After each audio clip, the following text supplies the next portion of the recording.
Yeah.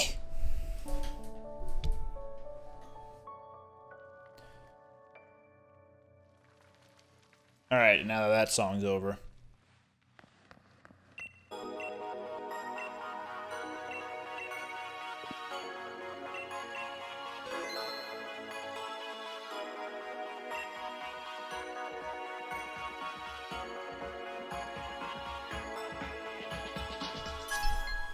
Thank you, Starbear.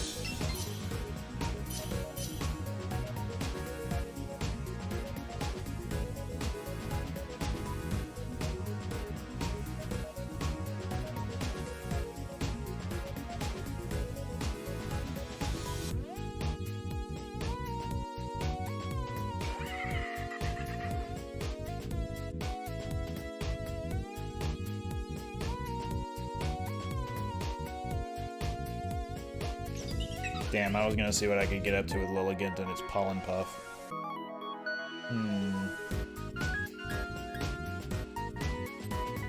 Yep. Magneton with Electro Ball. And Analytic.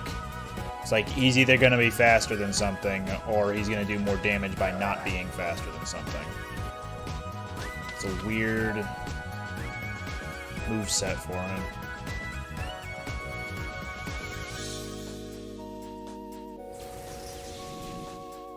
So, Dragon Legendary or something, so it's either Guzzlord or...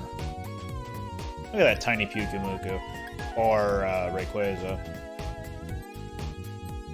I mean, sure.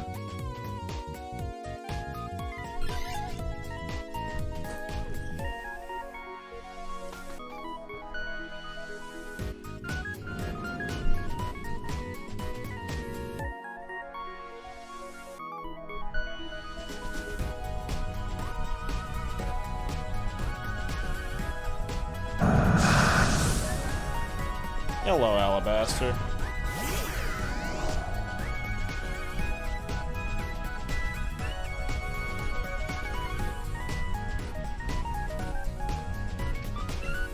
I hope the, it's going well.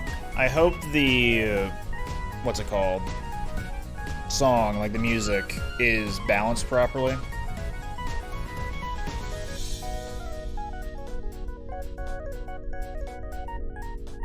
I'm glad you like the Sudoku stuff. Sounds good? Okay.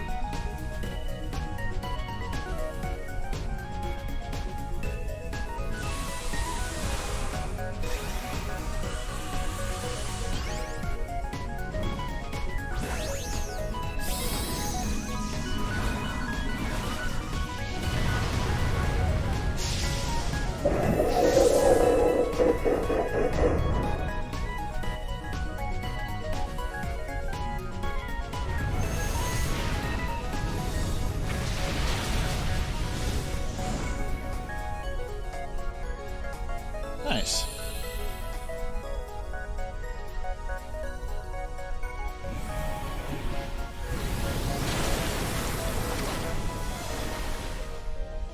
What's less nice, unfortunately, is the fact that Lilligant just got demolished.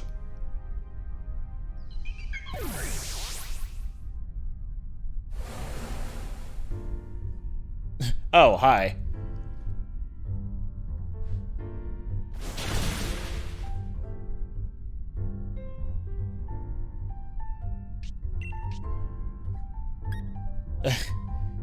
Well, so far you did more than I did, so keep up the good work.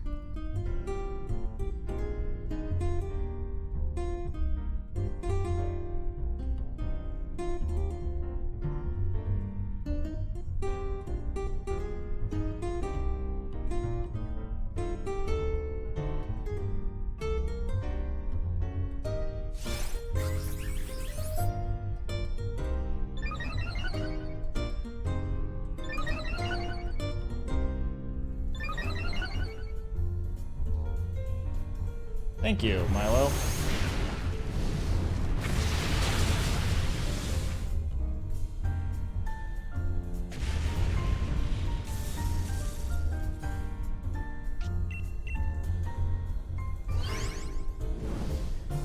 Yeet.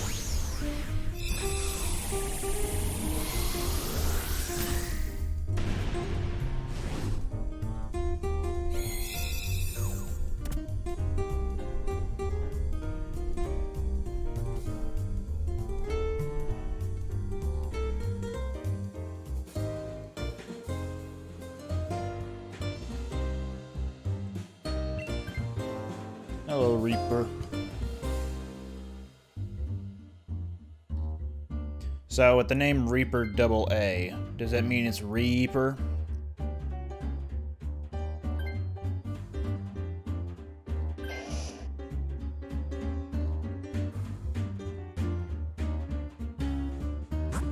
Yeah, hurricane season's been something. Really only Delta and Laura were a problem for me.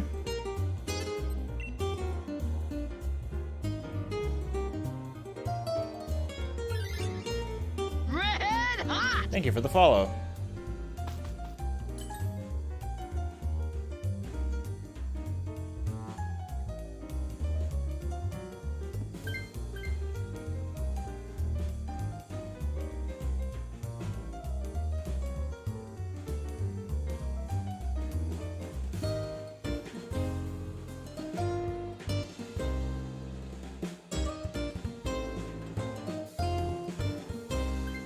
I'm guessing it would cycle back around if we ran out of Greek letters. Red hot! Thank you for the follow. If not cycling back around to the regular names and such, then we'd probably go into Latin alphabet or other phonemes. Like eventually you'll get Hurricane Hurricane Schwa.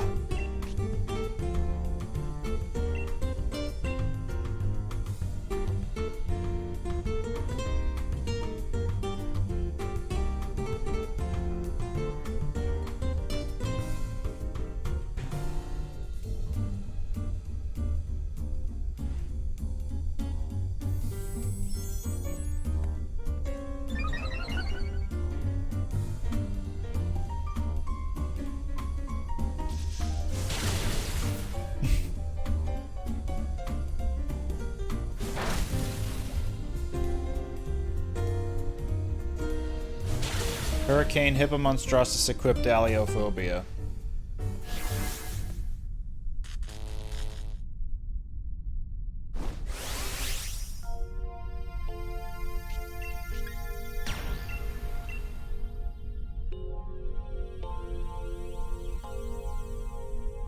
Hurricane Pneuma Ultramicroscopic Silicovolcanoconiosis.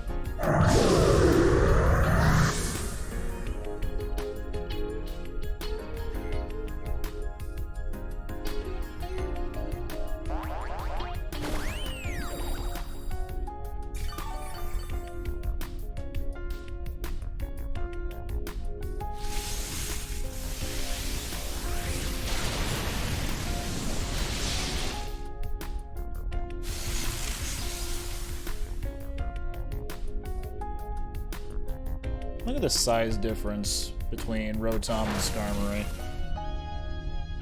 This giant plasma guy, and he's about the same size as the main body of Skarmory.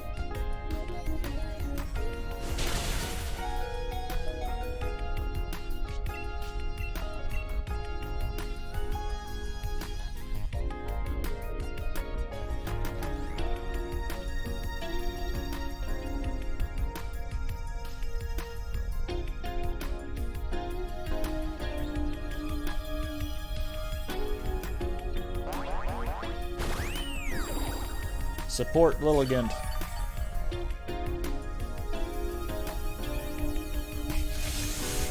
If you don't acknowledge its existence, then it'll make complete sense. I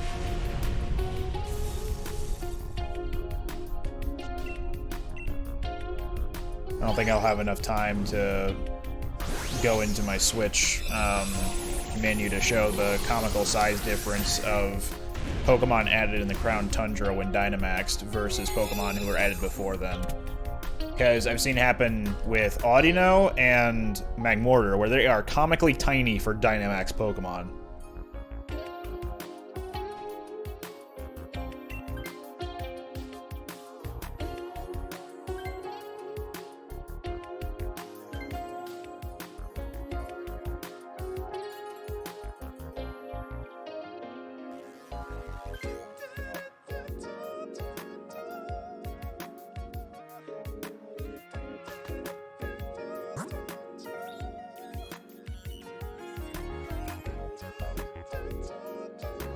Is that Centiskorch past the bug? And what's in the rock? I can't tell who that is in rock right now.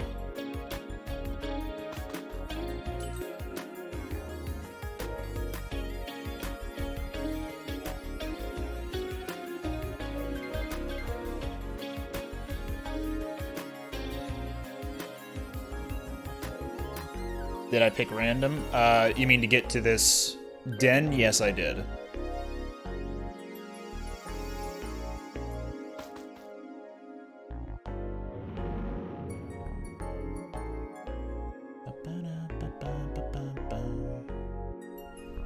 Oh, there it is. Okay. Been a while since I listened to my jazz playlist. Of course, then you have Tiny Centiskorch. But he's always been tiny for a G-Max.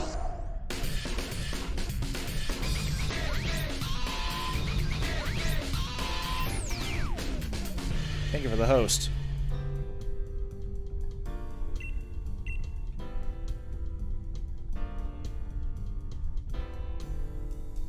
Let me just pull out a new favorite.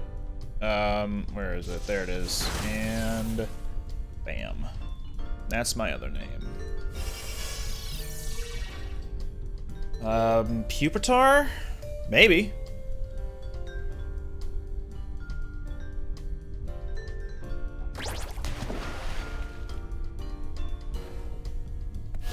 Okay. Joao. Joao? Joao. That's it.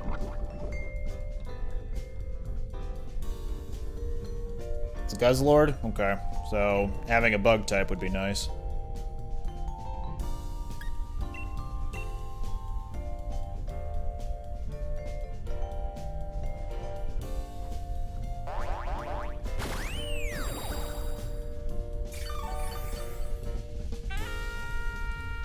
Mirrored. Woo!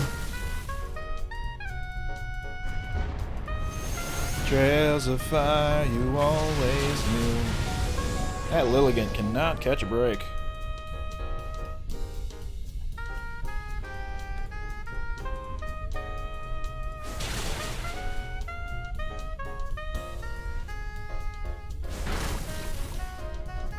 Yeah, the world's a real annoyance when it comes to time zones. They should just get rid of them.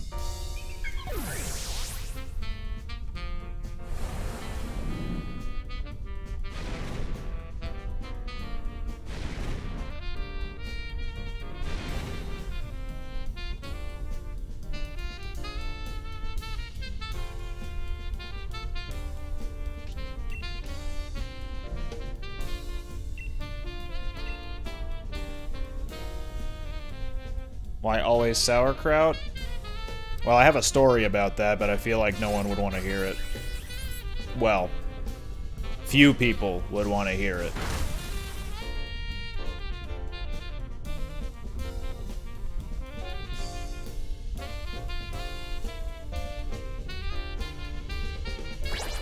Blip.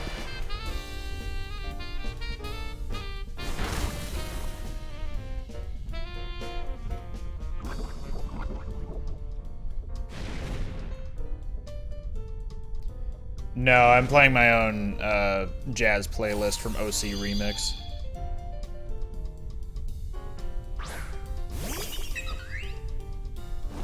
Just some easy listening. So far we have 2 eyes from the chat.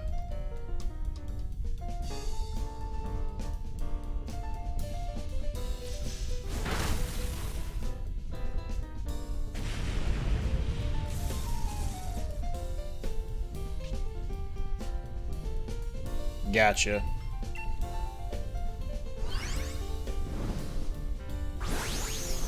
I don't really have a set stream schedule yet myself, so at the moment it's just whenever I feel like it. This is one of my later ones, I guess, because normally I start about 3 to 4 hours earlier than this.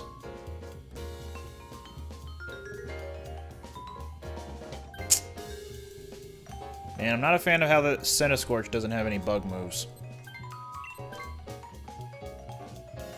We're gonna be in trouble if we go in there and Jess or I get targeted by dark moves, if it is Guzzlord.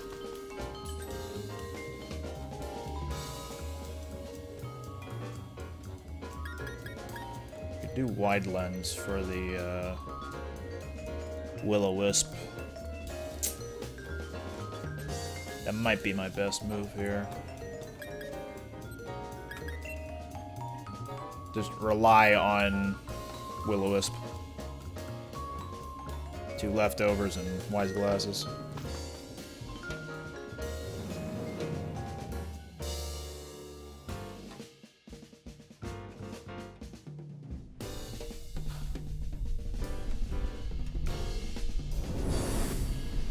Tiny Guzzlord! Look at how small.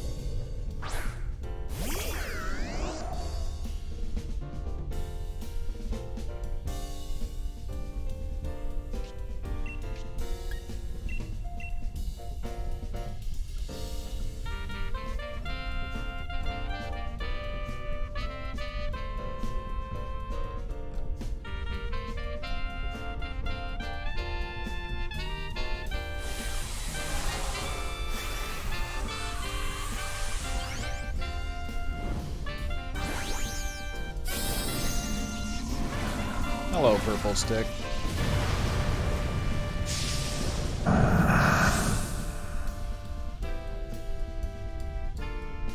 See, look at how tiny Guzzlord is compared to Gloom. Literally half the size. Guzzlord's supposed to be gigantic normally. And here he's just like twice his normal size and not like 4 times his size.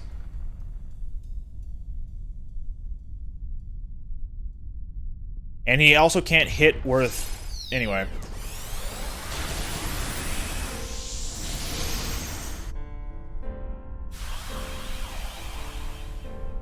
Well, good thing I got the burn off before Misty Terrain got applied.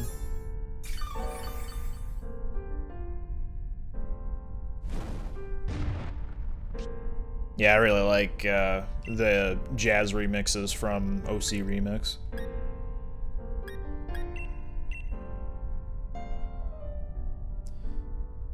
I'm in Central Time right now, and we did just have daylight savings. I don't remember if it kicked in or if it stopped. But I'm 1 hour ahead? No, behind what I normally would be for half of the year.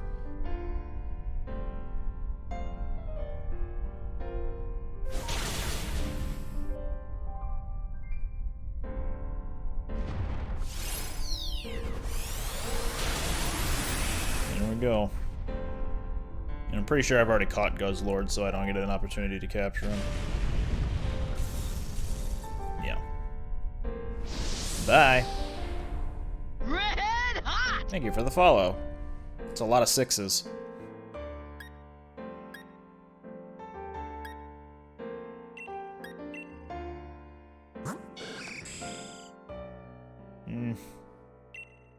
Not a big fan of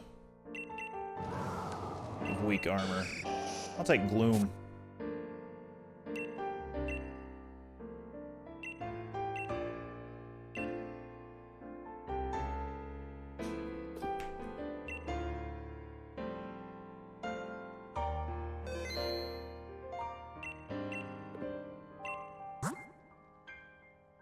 G-Max, Garbodor, Kabutops.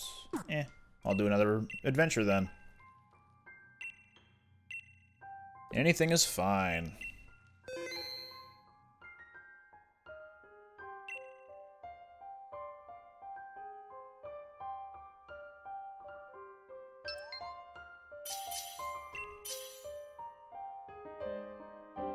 If you want to.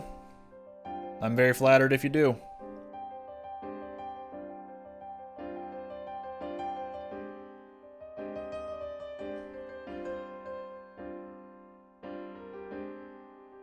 Joseph! Get ready. There you go.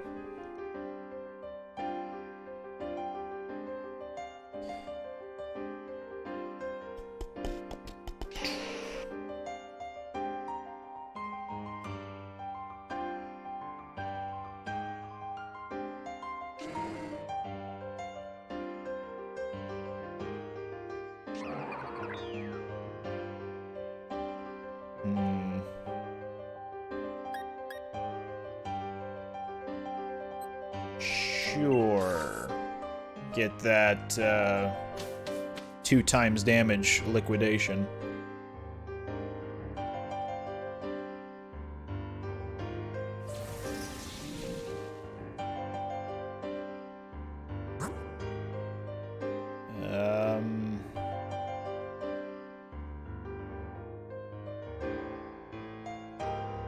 Is that Linoon? And Rotom.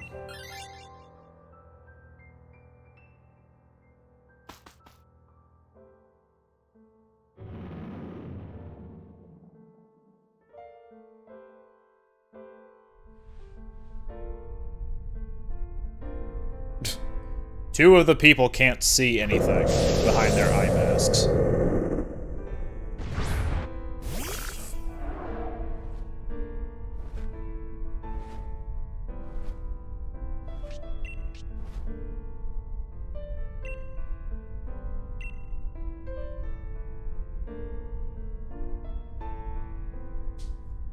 Yeah, you can't see out of him.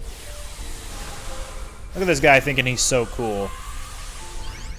Can't see through that eye mask. He's got Chairman Rose's fade. Thank you for the subscription.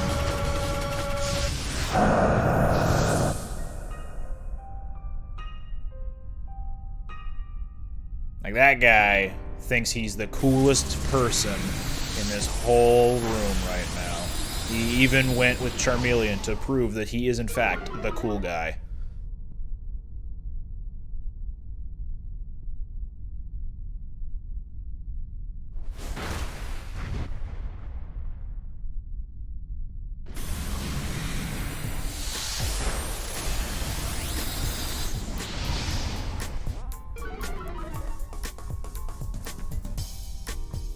We'll get him.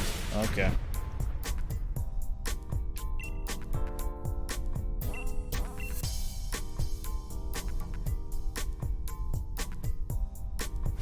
No sound moves for you.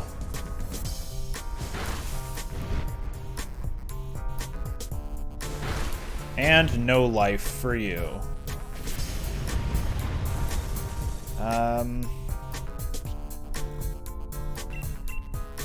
There was a scientist just past this, right? Like, she's on a branching path, or is she right behind Linoon here?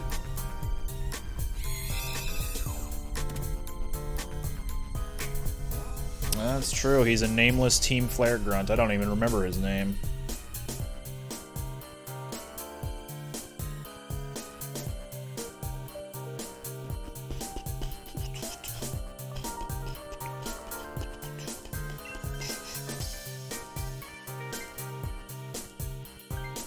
Free heal.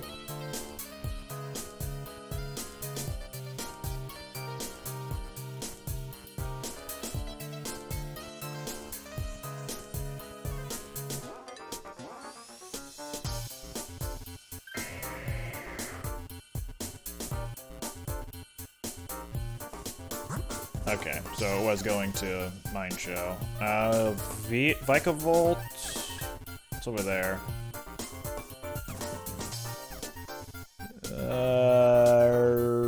Dragalge? I cannot tell.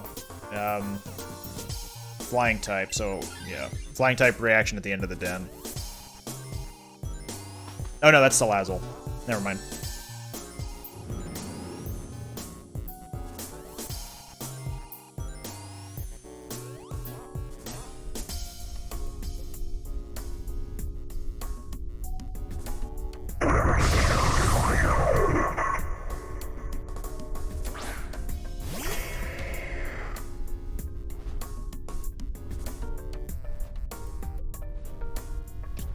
Time for some support. Lower that special attack. Oh, look at this cool guy. He's got the dragon type shirt on and the hoodie.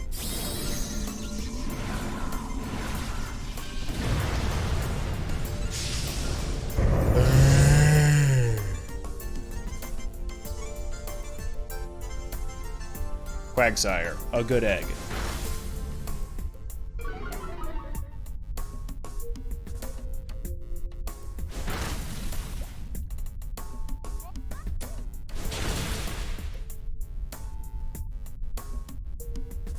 Psst. Oh, he's a physical Vikavolt? Ugh. Do I change Pokemon every round? It depends on what the situation is. You can change your Pokemon each round, but only one person gets to swap. But yeah, you can. Also now Charmeleon's fire moves are going to be doing less damage, so thanks for that.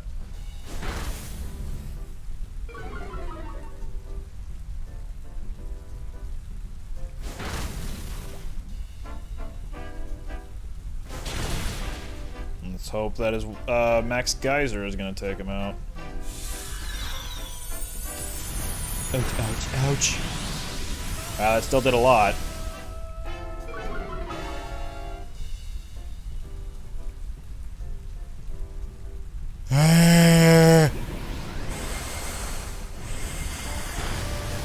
Nope.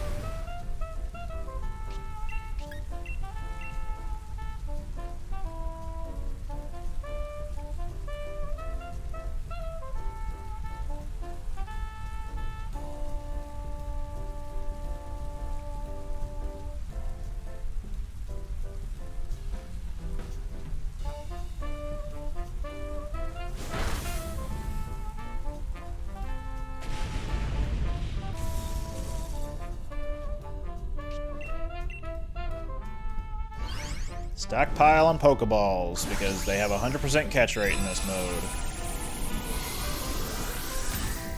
No shame in getting 999 of them.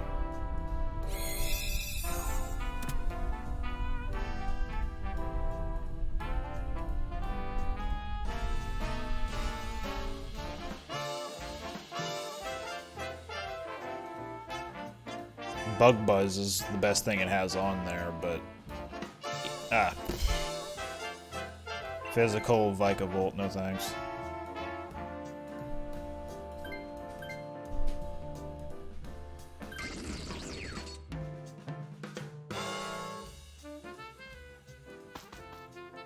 I guess for utility purposes it could be nice.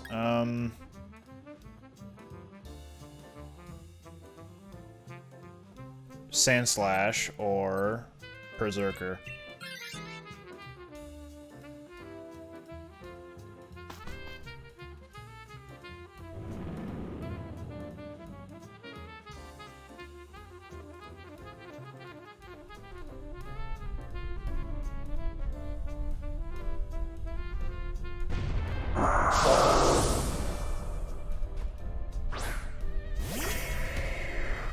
Comes free with 99 Premier Balls. Very true.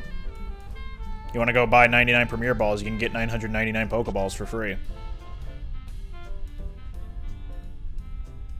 I don't really have any good moves here. Whatever, all out offensive. No sound moves if you were planning on it.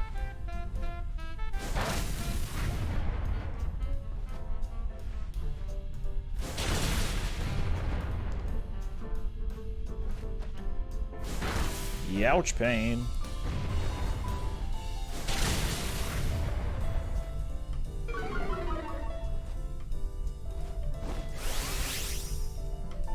What does Max Darkness do again? Special defense. That'll work. I am the fastest thing on the field right now, so...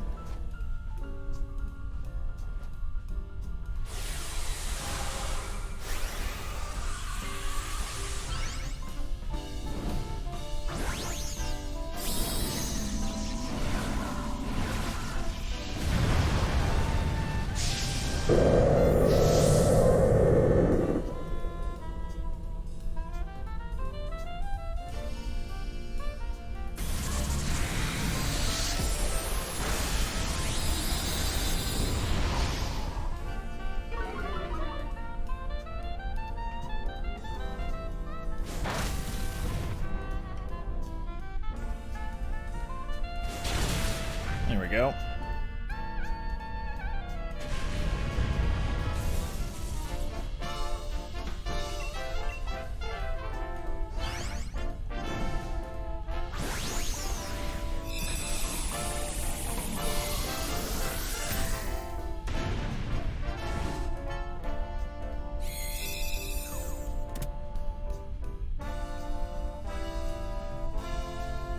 So if the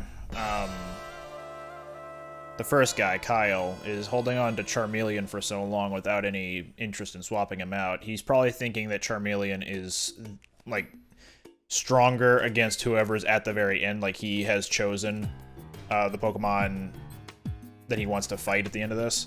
Waiting to see if he wants to take it. Okay. You can have it.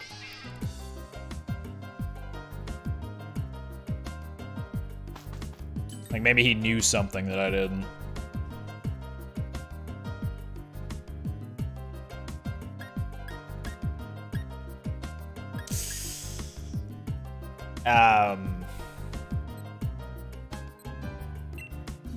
Yeah, none of those were very good. Life Orb, maybe, if it wasn't on Linoon. No, I don't have a link to the playlist, but, if you go onto ocremix.org and search for genre by jazz, you can find a bunch of these songs. Either, like, you can look by date, upload date, by the prepositions of the song. So, like, for example, this one, you can look for Mega Man 3 remixes, and you'll find this song, Gemini Salsa. But these are all downloaded off of OC Remix, and because they are remixes, they are, I believe, fair use. I don't think anyone's, like, put any sort of copyright on them.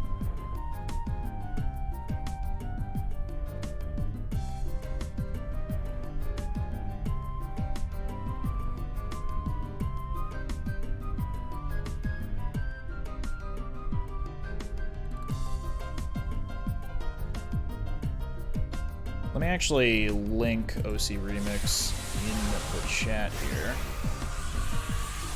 just to make it easier. And specifically, the jazz...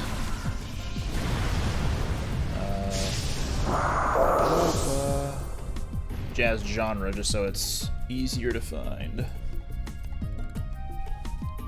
Welcome to the stream, Adam. Here we go. It's, anyone on, like, watching the VOD later is gonna see that and wonder what the heck is going on with that link. But, yeah.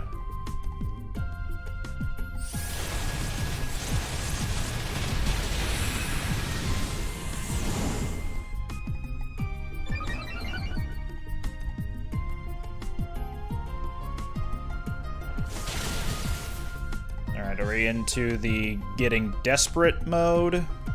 No, not yet. Unfortunately, Mist is in effect, so I don't think Snarl will lower special attack anymore, but I might as well try.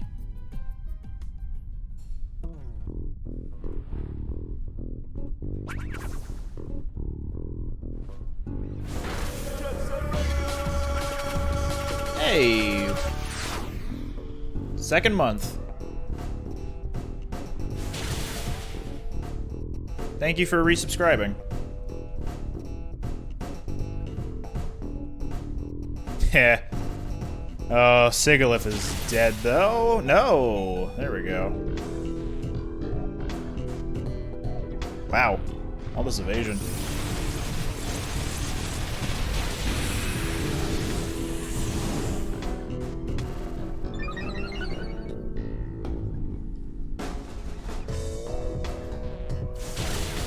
Give that a what a thumb right there.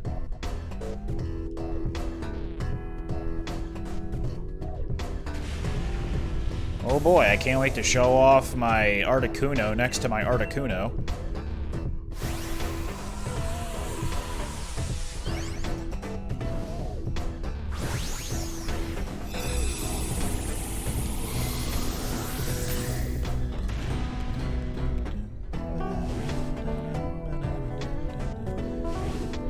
of want to give the new Battletoads game a try. The reason I bring it up is because this is a Battletoads remix. But kind of want to give the new one a try. It looks like exactly my level of goofy. Yep, they always work. You don't need to throw anything other than a regular Pokeball unless you want it in a specific kind of Pokeball. Well, none of these are shiny, so I guess we'll just grab Articuno. No interest in shiny hunting any of these legendaries. If they happen to be shiny, then so be it. Awesome. Thank you both for enjoying my stuff. Can't believe I'm the internet famous What a Geek. I do want to show this off. Just kind of happened on a whim for those unaware. Where be? There be. Bum, bum, bum. Shiny Heatran. But that's the only shiny I've gotten out of these raid adventures so far. But yeah, happened by accident, and it's kind of neat, but I never plan on using it, so it's just kind of sitting around. Wobbuffet, no thank you. That one might not be in effect anymore, considering it's a rare Metagross. Start a challenge? Okay.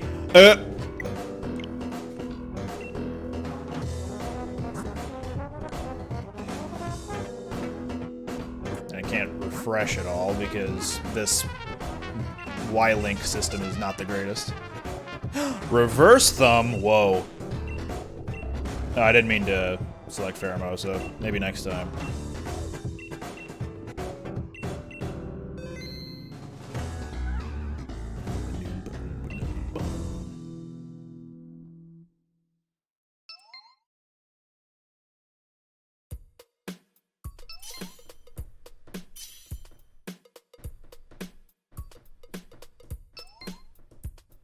Good guy Alabaster offering to help fill out Pokedexes. I've never attempted a living dex, but I've definitely gone for completing each kind of national Pokedex wherever there is one.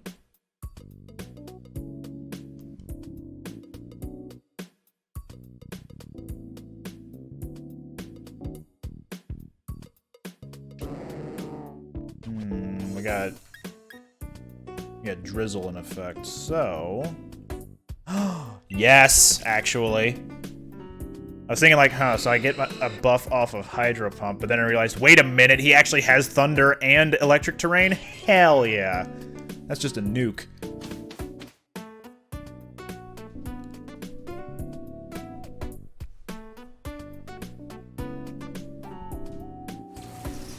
Oh boy, it's one of the Tapus, probably. Wow, he picked fast. We got Mimikyu and Girder. Sure, we'll go for Mimikyu.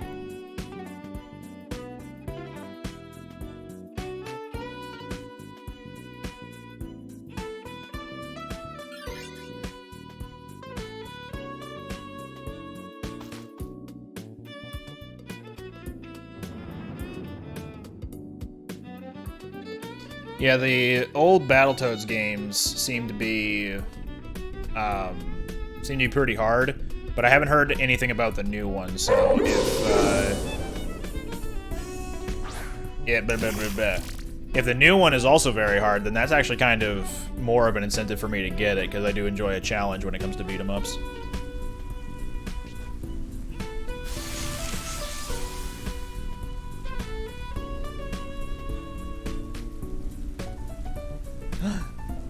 Big League What a Geek. No, I can't be Big League What a Geek because that's Madrai's thing. I need something of my own. I still like the idea of being capital The What a Geek. All rights reserved, copyright TM.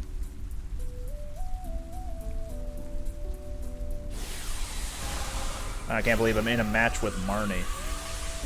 With sunglasses and white lipstick.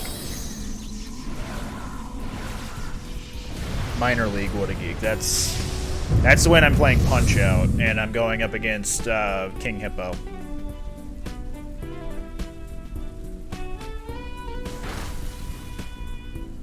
Wow, that hurt. Oh, right, we had to bust the disguise, Doi. I was gonna say, Blaziken with a special move in the rain didn't do anything.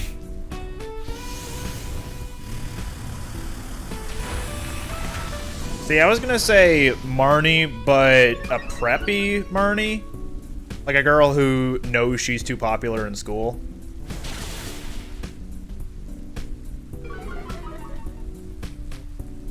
This Raid Adventures has like a list of Pokemon that it can pick from to show up in battles like this.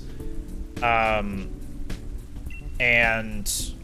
like they all have the exact same movesets and stuff. I think movesets and abilities. I think their stats are randomized, but it's all like the same Pokemon in terms of what attacks they know, what their abilities are. You can't change those unless you use like the items, including the new item, which has which allows you to set something to their hidden ability or vice versa.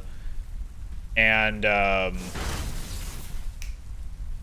then at the end of each run, you run into either an Ultra Beast or a legendary Pokemon.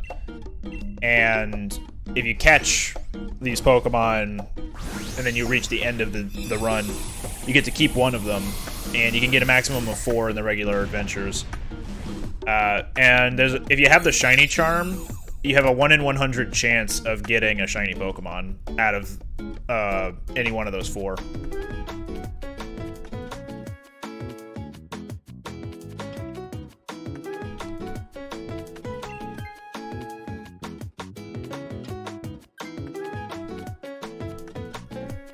No groups of 4 Eternatus. That's correct. Well, you can still get groups of 4 Eternatus. There are still regular raid battles.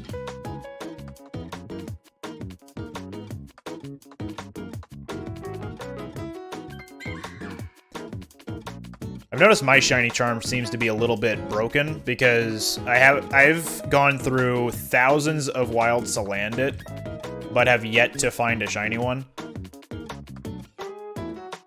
Sure, Kangaskhan, why not?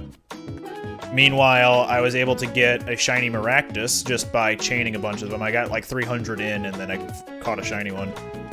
I randomly had a shiny Toxtricity G-Max back when the first G-Max Toxtricity raid was active. Or event raid, rather. The Heatran that I caught here is one of them. But outside of that, I don't think I've stumbled into many shinies in this game. There was the Sobble that took forever to hatch. And then, conversely, there was a Scraggy that only took, like, something teen eggs to hatch. And it was a shiny.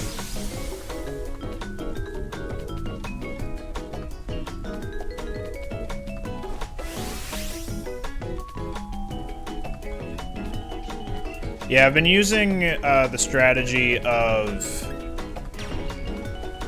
Actually, hang on, hold that thought. Nah, I'm not gonna do that. For hunting down female Salandit, I've been using a male Cute Charm Sylveon in the lead, so it has a increased chance of spawning the opposite gender. So that's how I've been getting, like, looking for female Salandit. But apparently there exists a glitch where if you have a male Salandit, and then a female Salandit ready to evolve, you can glitch it so that the game thinks the male Salandit is evolving, and then it will actually change into a female Salazzle.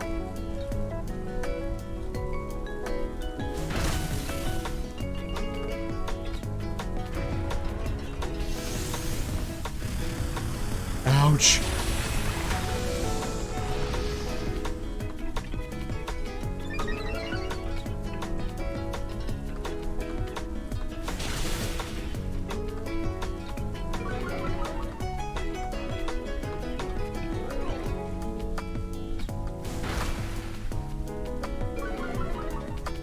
Nice. Less nice. Except for a close combat to finish it off. Oh, nice.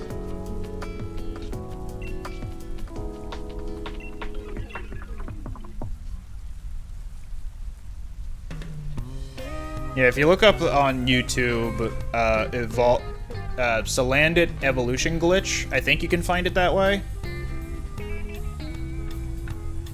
And it'll detail how to make the game think that you're evolving the female Salandit when actually you're evolving the male one. I remember it had something to do with using candies.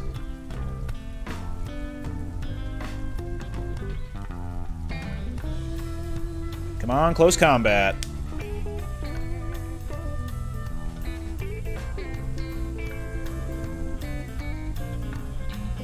Damn. No! Bastard.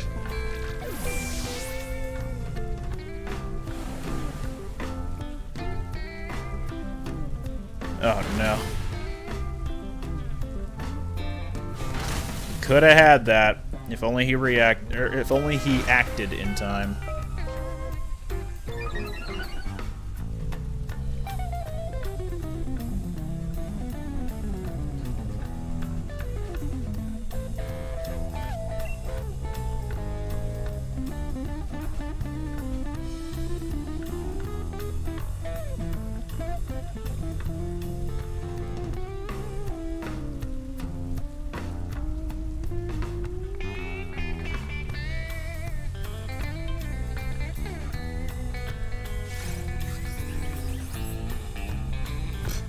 Figures.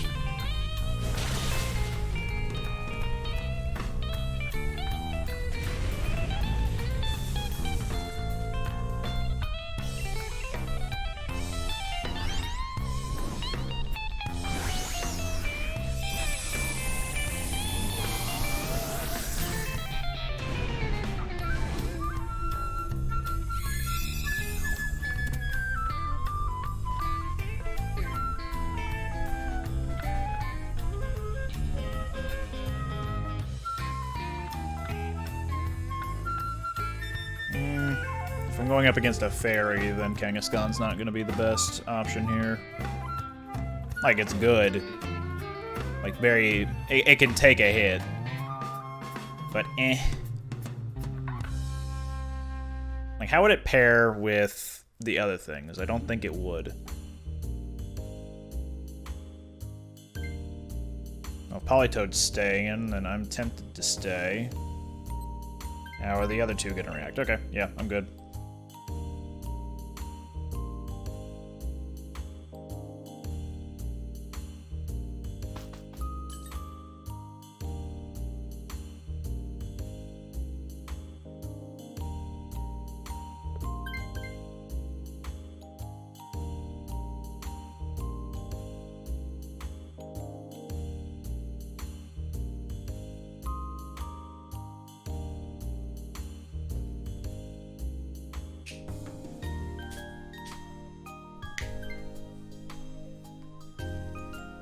No one wanted it.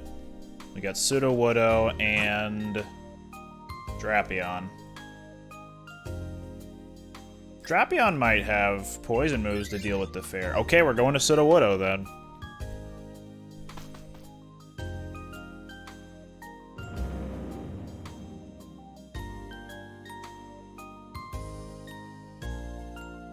I think it's just...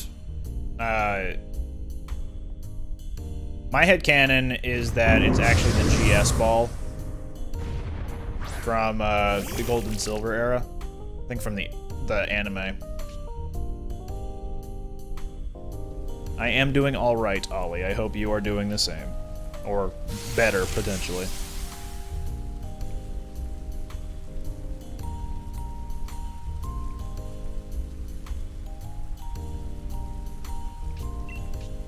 Here goes the hydro pump.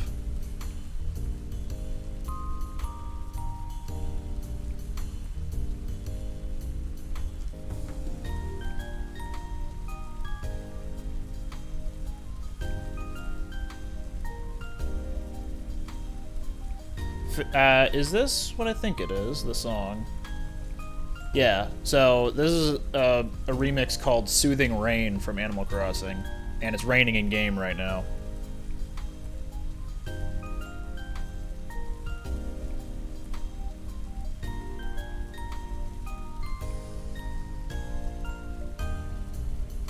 I'm sure it would be soothing if you had a giant tree and rain coming down around it. Pretty soothing, pretty soothing. Giant Pokemon, pretty soothing.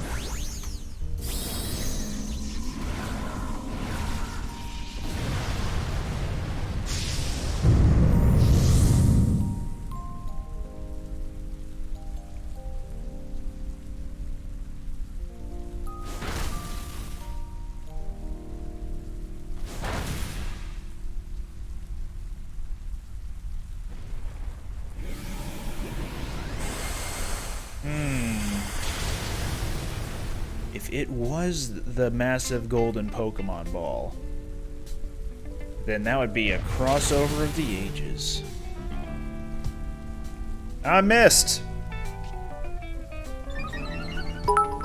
Hey, thank you for the bits. Cut him down.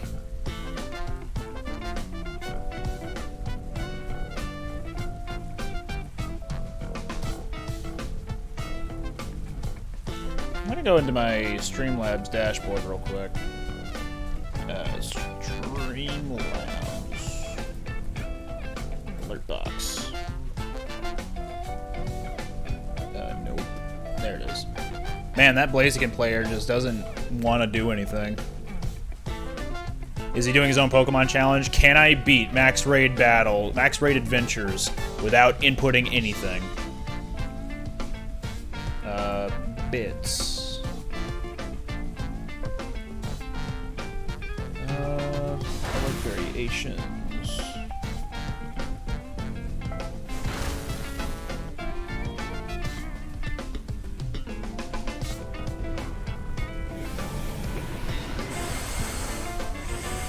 Huh.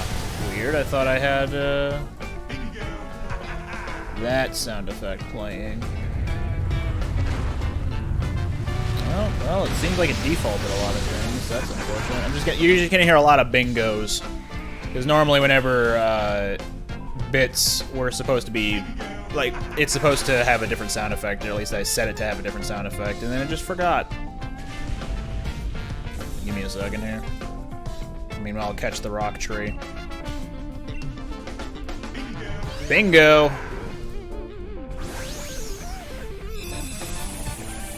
Bingo. Okay, so apparently the default one does already have the bingo sound effect, but then the variations didn't have it. So that was weird. Oh well, at least it's fixed now. At least I hope. Can I beat max raid battles without asking Booghoo?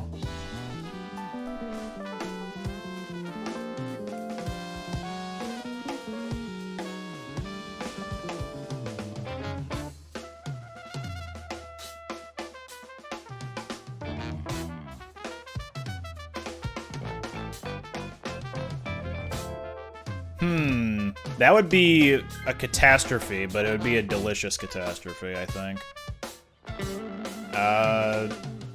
What do I want to do here? It's a fairy. I'm not going to do much damage.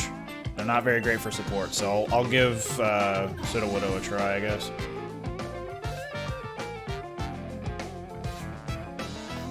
I'm just hoping it's not Tapu Fini.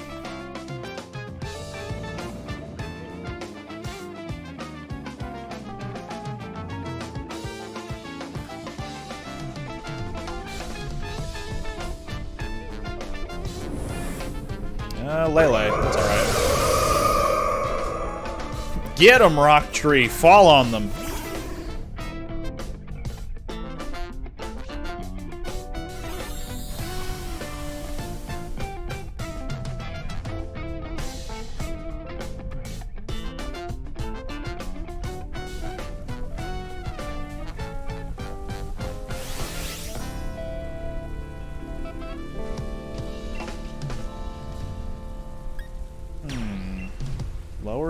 Okay, raises special defense for everybody, summons a sandstorm, or raise everybody's attack.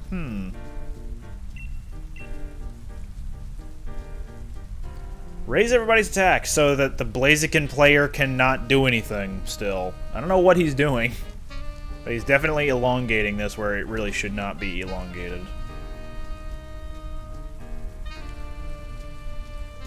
I mean, I enjoy the DLC, but people's enjoyment of it will vary. So, the extra content they add is just like a handful of returning Pokemon plus a lot of legendaries. They added Max Raid Adventures, which is a fun time spender. Like, if you just want to chill out, have something on in the background, casually shiny hunt, you can do this. But other than that, there's not really a whole lot going for it, so your enjoyment may vary.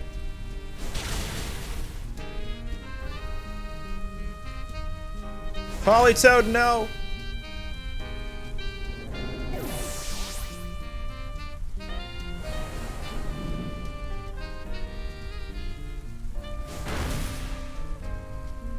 Good job, no input. Get that power up on Shadow Claw. That's why I did it. Trust me on this.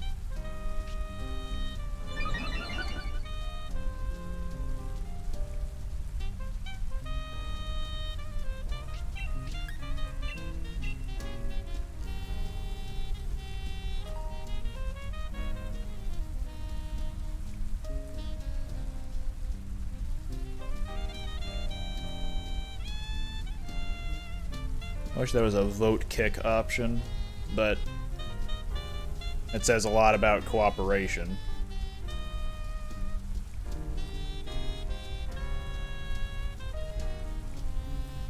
My canon is that Blaziken actually fell asleep. Not the trainer. The trainer's just, like, looking off in the distance, sees a star or something, he's like, oh, wow, shiny, bright, whoa.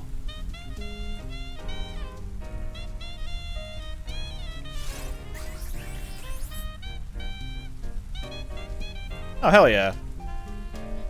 Oh, hell no. Oh, hell yeah. Kill Blaziken, please. Thank you. At least this way, if what's-his-name doesn't do any move, I think he'll be able to cheer, unless it behaves like the, what's it called? The AI, where the AI won't actually make a move if they're out. Like, they won't cheer or anything.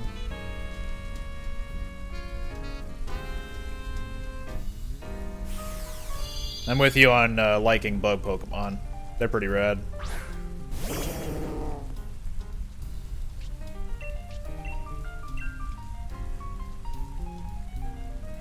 We should have this, theoretically. We get a good Shadow Claw, another Max Quake, maybe Liquidation.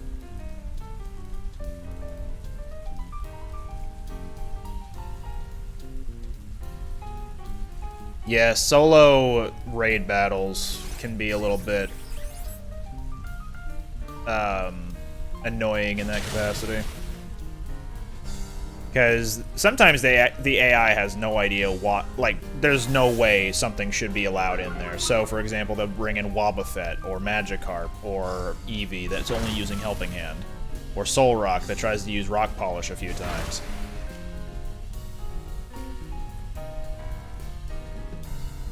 Alright, well, good thing Blaziken was a big help during that whole thing.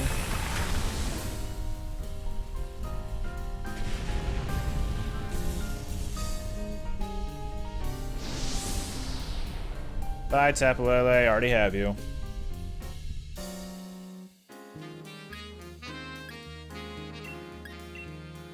Just to check.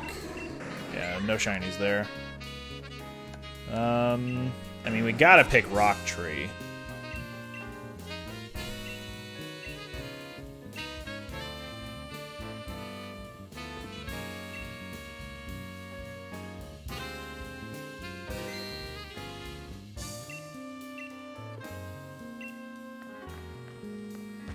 Who'd you find?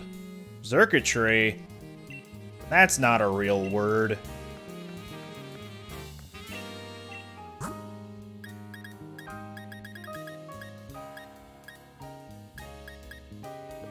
I guess I'm good without anything. Oop, was that an Aggron? Oh, bummer.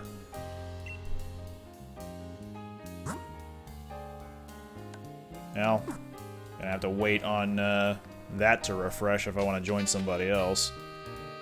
Because there's no manual refresh. Gonna have to wait for it to do it on its own.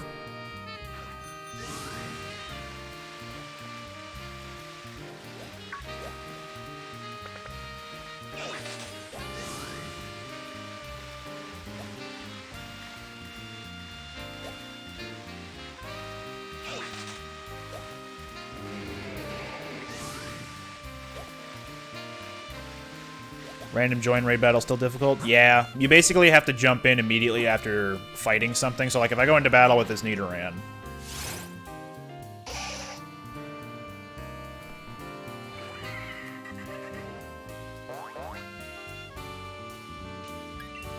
run from the battle,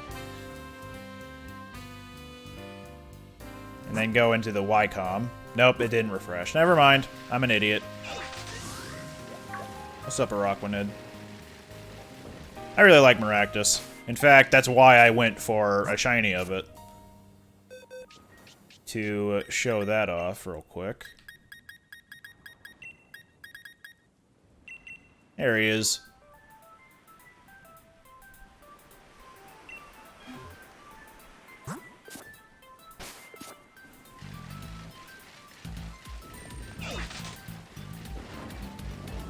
Yeah, see, Ollie, I'm a lot like that. I have a lot of favorite Pokemon in Gen 5, but I'm more of a Gen 4 guy.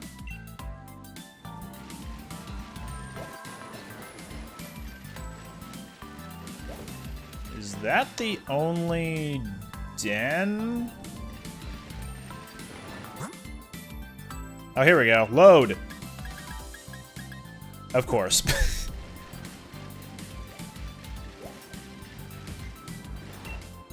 Alright, well, let me just get this out of the way. Sure, we'll use the Cryogonal I had back then. Did I catch the Reggies? Yes, I did. I went through a lot of GTS trading. I even traded away Glastrier to have someone give me the Regidrago. So I got Regieleki and Regidrago, and then went to the raid battle den for the for Regigigas, and it really wasn't hard. I brought an Aegislash and just used Sacred Sword over and over, and it worked.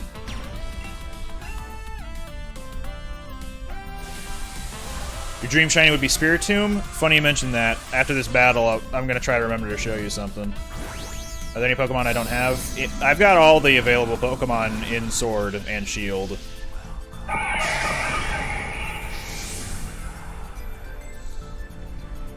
Who's calling me? Not a number I recognize.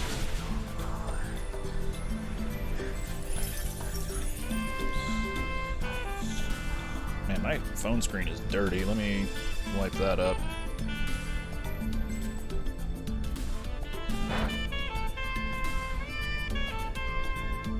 At least Peonia has some use in raid battles, so she's kind of like Clara and Avery in that regard.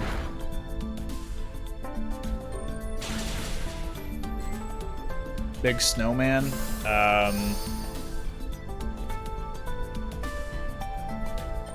Trying to think who you mean off the top of my head.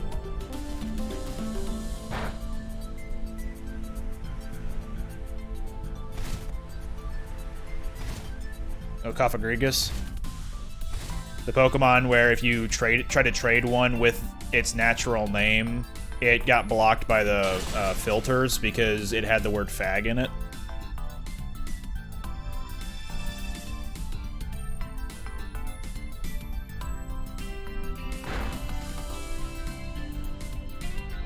See, there were three things that I was thinking about in regards to Big Snowman. There was Wolfric, who's Gen 6 gym leader. There was Abomasnow, who's from Gen 4, who is a snowman. And Bayartic, who is a big snow creature, but not a man. So I have no idea. Like, none of those options in my head are playing out. Unless he means Cryogonal. He's got a sweet mustache, so he might as well be a man, but he's genderless. But he can learn Attract. If Santa's Delibird taught me anything, it's that a genderless Pokemon with Attract what's it called? Hold on. I'm trying to remember the term. Interrobang, Interrobang, Interrobang, Interrobang. That's the one. Oh, Snowflake. Gotcha.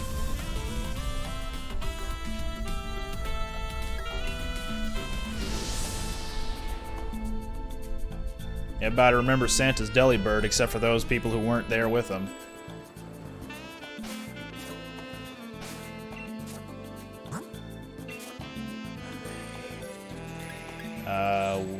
Here we go. Caught in Gen 6 in the Friend Safari, Shiny Spiritomb. Ain't he just gorgeous? Very cool colors. And then we also have the other shinies. We got Skulk, Shed, Dash, who was caught in an Ultra Wormhole in Gen 7, Latch, Repair,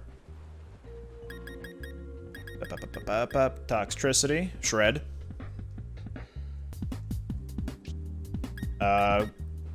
this one. Shiny Shedinja I caught during someone else's raid, so it might be hacked, I don't know. And then this Komao, which I guarantee is hacked, because when I caught it, it had like Tackle and Dragon Claw, or something like that, and only, like, it was just those two moves, for some reason. I don't understand. Oh, what are you doing in here? Oops. Shiny Nuzleaf also from the Shiny Wormhole, or the Ultra Wormhole. I think Sigilyph is as well. Yeah. Lombre? No? Maybe I got this one from Wonder Trade. I know I caught one in the Ultra Wormhole at some point.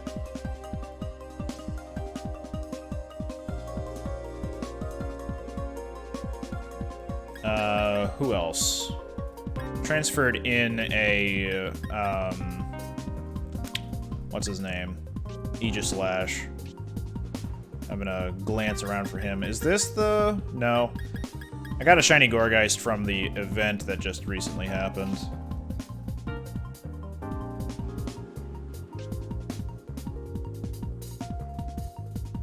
Having a quick glance over everything.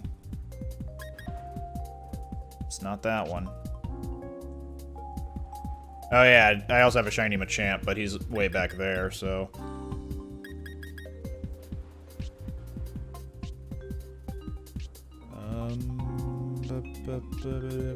If it was around here, then he'd be close. Nope, that's Escavalier, not Aegislash. Where did I put him?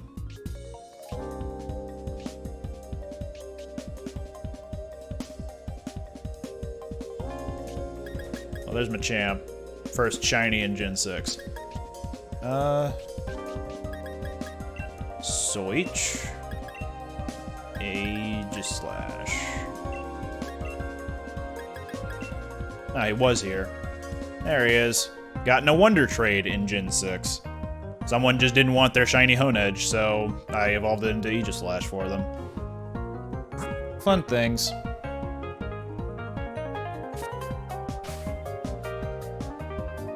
Yeah, Gen 8 did a lot of things to improve on, like, world building, and I really liked that.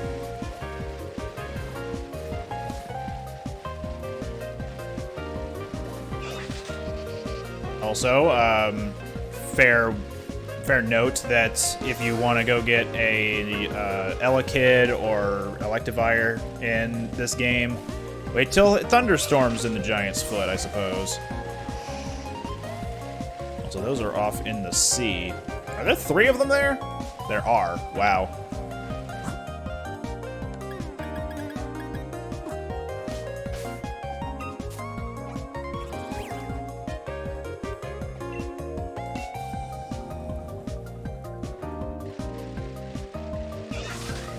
Oop.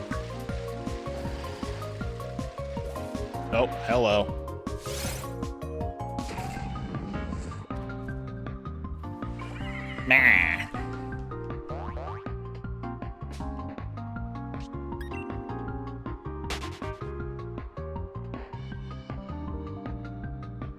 Yeah, right? So, fun story about when I was searching for Regidrago on GTS. I put Glastrier up for trade, asking for a Regidrago, and someone gave it to me, but it was a hacked one that was shiny. So I'm like, yeah, no, not taking this. So I just put it up for trade, asking for a regular Regidrago, and someone gave it to me. So I'm like, all right, cool. So someone out there has a hacked shiny Regidrago that I didn't want, and instead I got a legit one. I think it's French, if I'm remembering right.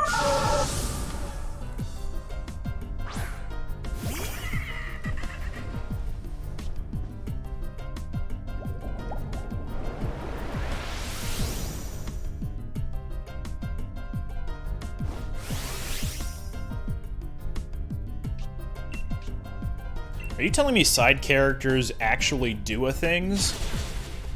That I find hard to believe.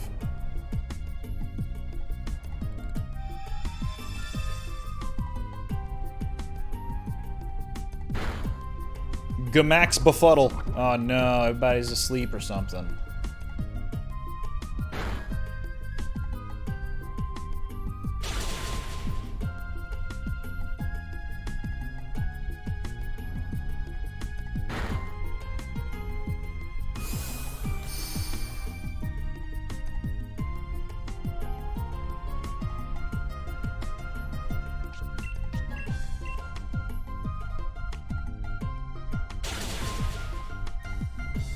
Oh.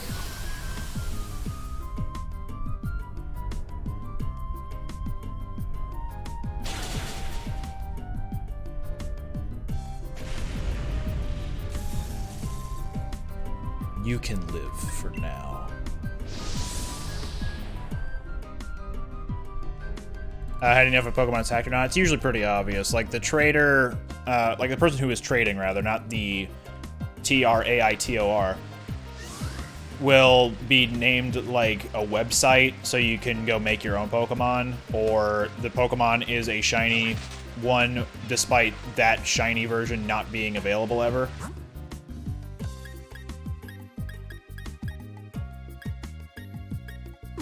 So yeah, usually it's pretty obvious. Like if it's suspiciously easy to access but also a really rare thing, like that's a dead giveaway. Like nope, that's not supposed to be there.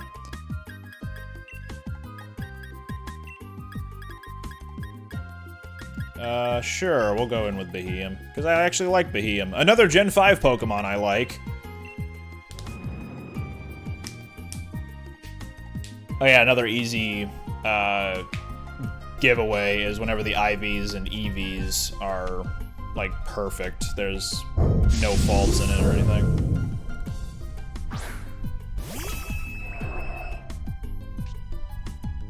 Garbodor looking terrifying as always.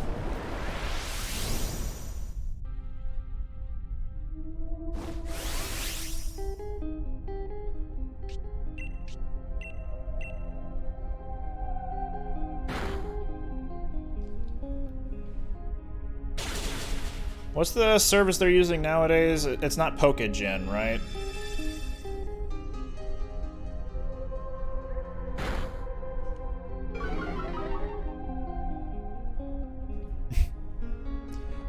Machamp.com. Oh, really? Okay. Hold on, let me go on Pokemon Home on my phone real quick and just have a look at some of the winners we have out there.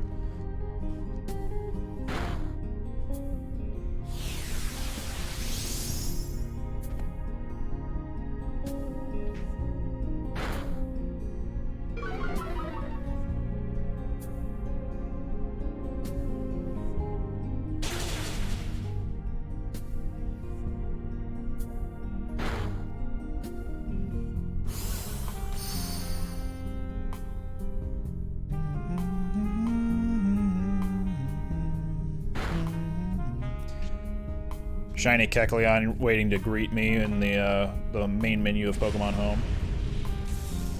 GTS. I'm gonna go search for... I don't know why I'm throwing a Pokeball, I don't really want it. So if it catches, it catches. If it doesn't, it doesn't. Let's look for the new things. Regidrago. Search for these conditions. And I'm checking the boxes that includes people looking for legendaries / mythicals. And what was the other thing? Include people searching for Pokemon I don't have. Oh. Maybe maybe some of them actually did disappear just now. But we got pkmfans.com, the shiny Regidrago at level 100. Adamant Nature with Dragon's Maw as the ability. Pokemon Wanted, Regieleki, level 91 to 100. Then we have Regidrago and Regidrago, which are regular ones, just wanting a Regidrago in trade. And if we want Regieleki... Whoops.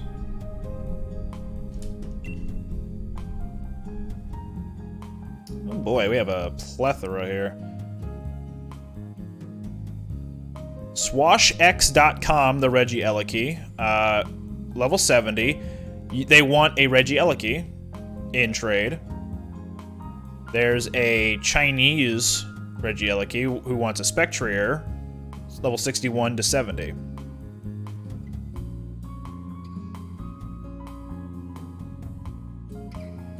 Actually, these are kind of tame, all things considered. I wonder if I'm not selecting something correct here. How about Calyrex?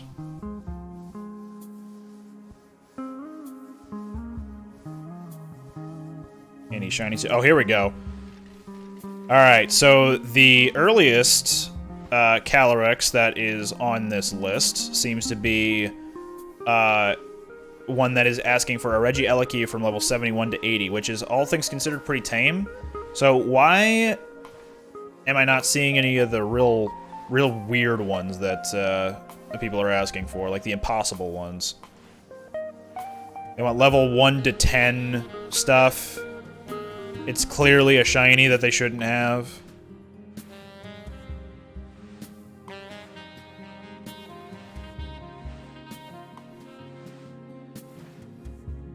Did they fix Pokemon Home as of late?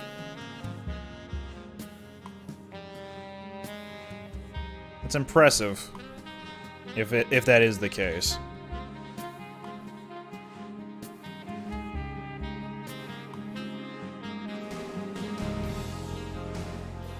Either way. Isn't it illegal to create your Pokemon with websites? It is, yet people still do it anyway.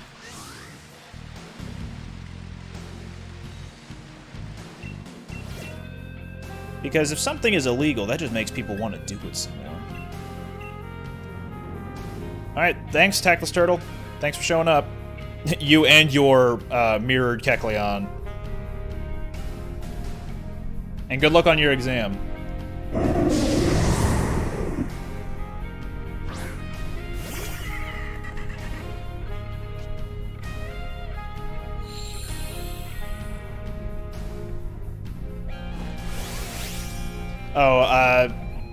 The music in the game is normally pretty good, but this song that is playing right now, like, the music you've been hearing this entire stream is not in the game. This is all my own personal playlist. Also, I'm Dynamaxing because there are going to be 2 phases of shields. So it'll be potentially easier to deal with there.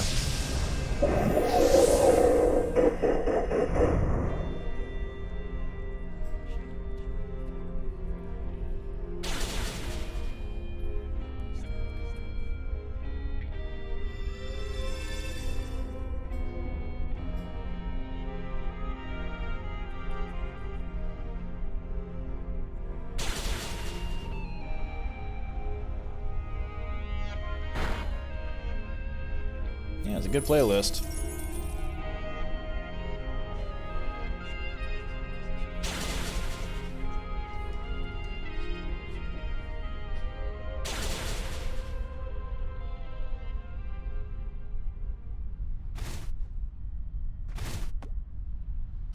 There's one thing I liked about the raid adventures, and that's that they made status moves matter a little bit more.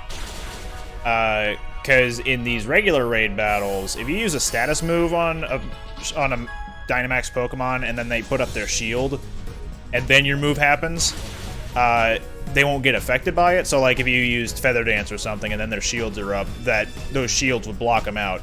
But in the raid adventures, they don't put up shields, so you can do whatever you want to them, and they will, like, it'll be a lot more fun to get off like a Will-O-Wisp or lower their special attack or something like that. But those shields cancel out secondary effects and status things. So, yeah. Oh, good.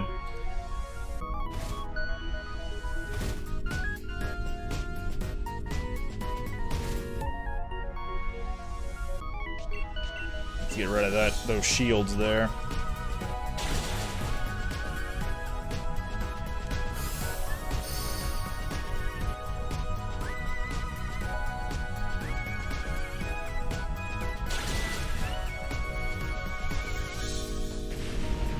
Is Ice Body Glalie hidden?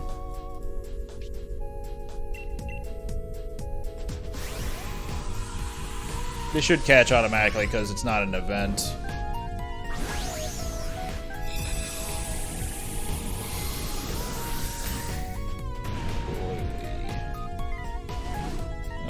No, it's hidden is Moody, so this is one of its regular abilities. Oh well.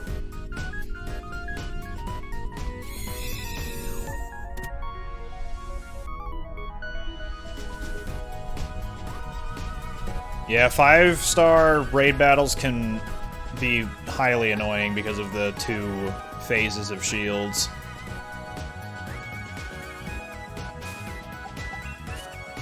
So I don't remember where that thing went, so... Oh, he's not supposed to be in here. Get out of here.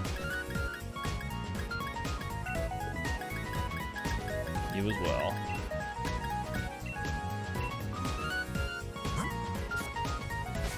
Is that the last raid? No, there's still more. I'm guessing up on the mountain or whatever.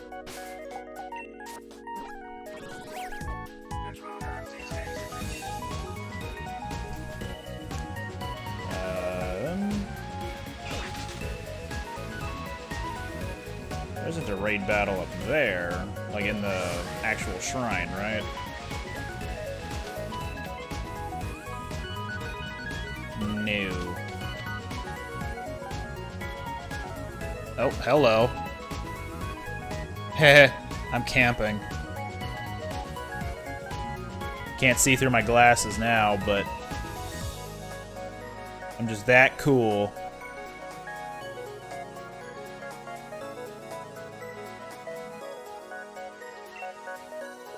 Nah, I'm good. I was gonna go investigate what Salazzle was looking at, but oh well.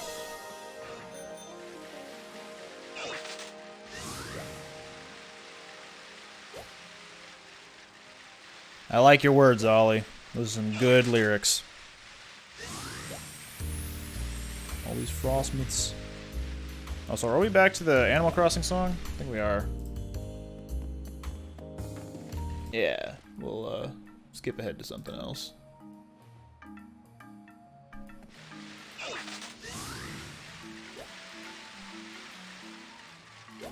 Oop.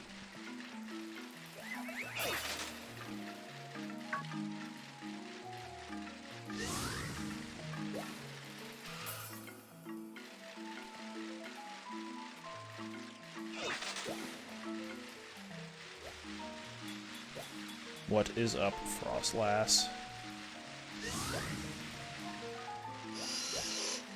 Glowy Zubit.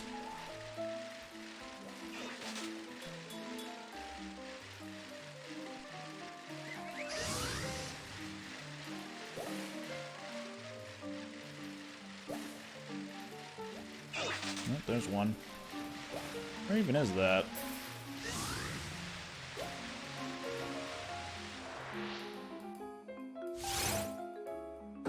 Blah.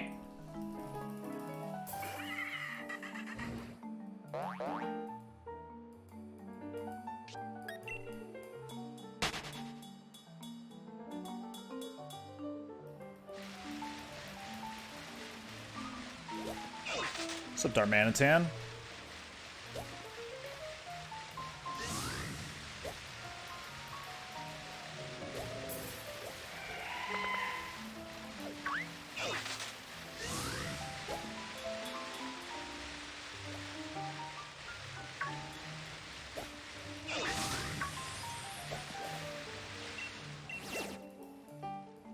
Grimmsnarl.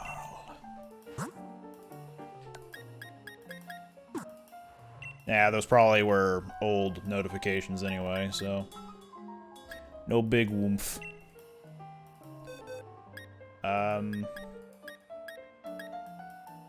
I could see what ability it has. I got Trace, but... Eh.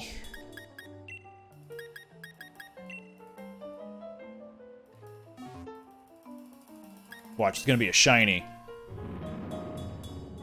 Here it comes. Shiny Grimmsnarl, here we go.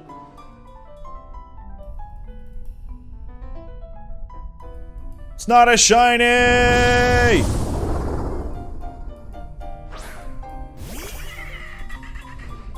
I can't believe I'm such a liar.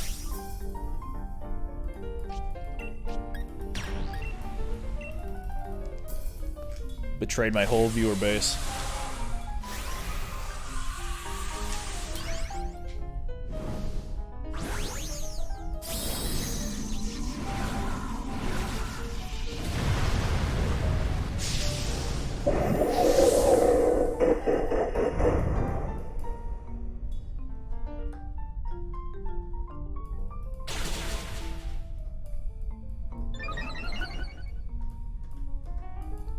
Alright. Thanks for showing up, Ollie.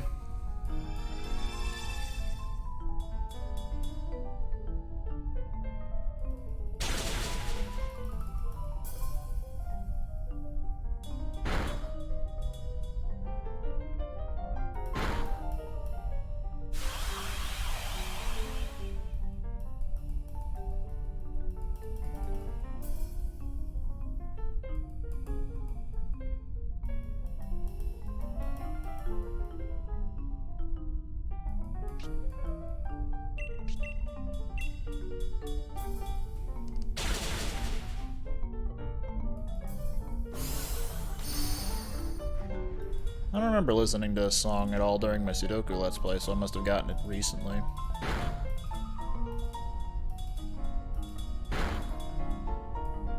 For the record, it's called Shine Sparks. It's a Super Metroid remix. I know for sure I have another Super Metroid remix in here somewhere. Yeah, there it is, Deep Red.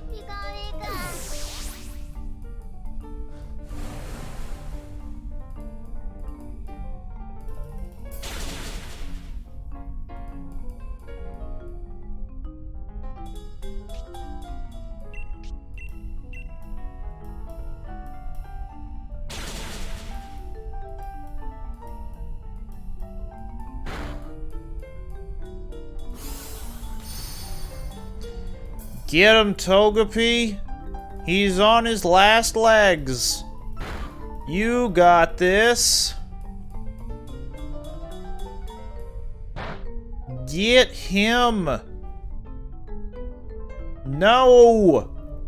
That's not the right move! That's the wrong move, Togepi! Stupid idiot baby.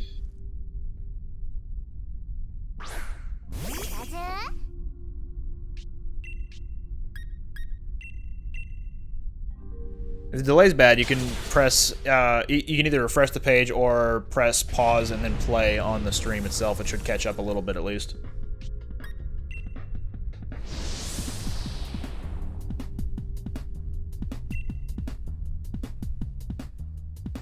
That should be the last den? Yes. Okay, so we'll just grab the 200 watts. But I want to go see about where the rare den is on this refresh. And then from there, decide if I actually want to do the thing, or if it's just gonna be lame and unexciting, then I'll just go back to doing raid adventures. Hell yeah.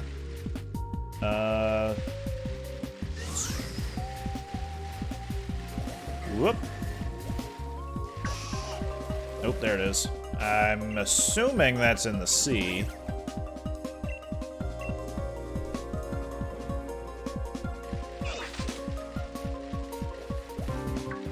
My voice when I talk to Pokemon is the condescending voice that you could probably hear from me if I ever condescend to anybody I actually find stupid, which isn't often. But because I know the Pokemon can't talk back, because they're idiots, I know I can get away with it and not have any negative repercussions.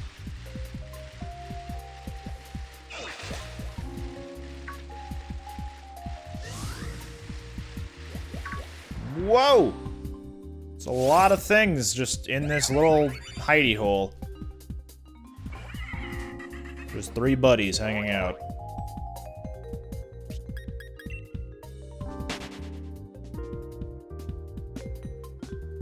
Hello, Riolu. Oh, here he comes. Look out! He's on the warpath. Oh, he forgot about me. Okay.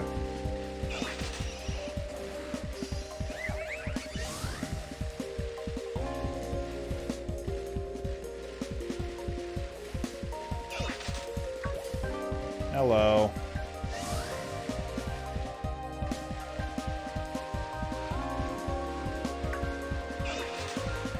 Right, nothing there. Oh, golly. Okay. Wah. 5.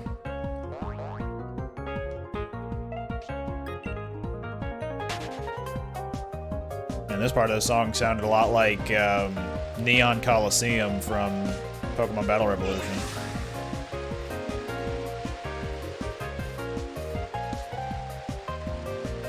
But I think this is a remix of the Volcano, or whatever it's called, in Super Mario RPG.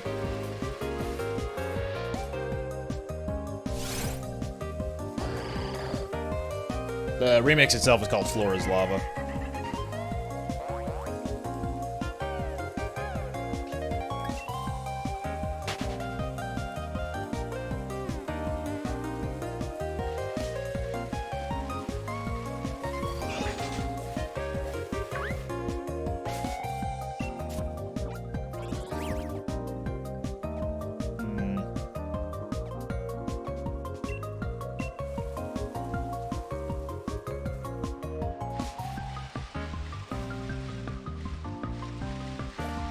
I don't know if it's because I don't know the map very well yet, or if it's just actually in a part of the map that's just hard to see.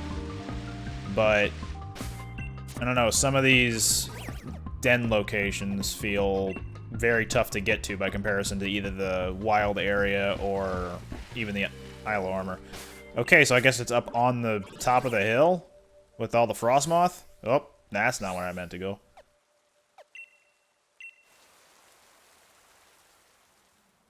Whoa, okay. Yeah.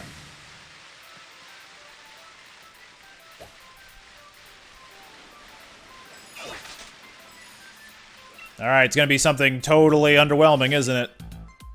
Oh. Not totally underwhelming, but not really something I was really looking forward to fighting. Sure. Let's invite some others.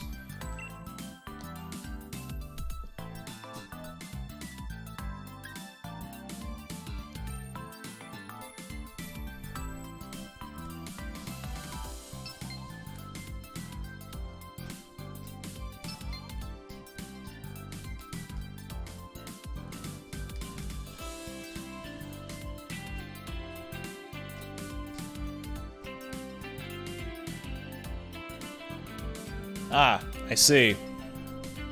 A bias.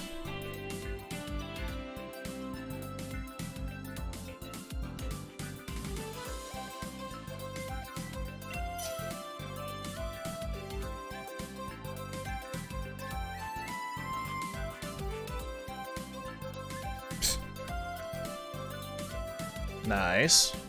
Congratulations on your electees.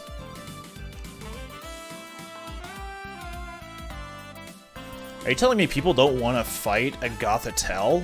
Really? Alright, thanks for tuning in. Is the route even... like, in the game already?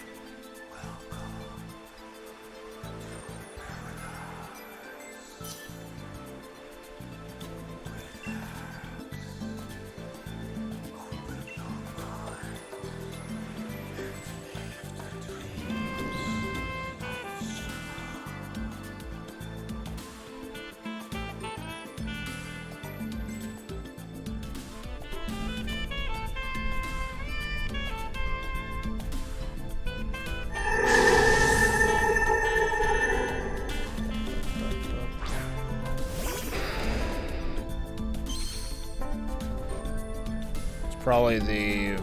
Well, it's one of two things. That Yveltal's either from the raid adventure and they grind it out for it, or it was the event Shiny Yveltal that was out a while ago.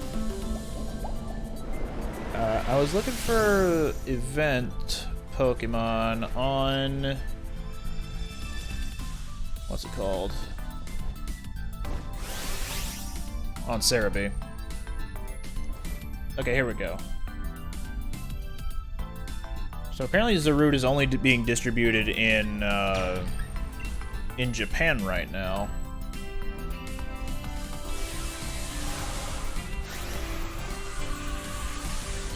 Am I seeing that right? Maybe?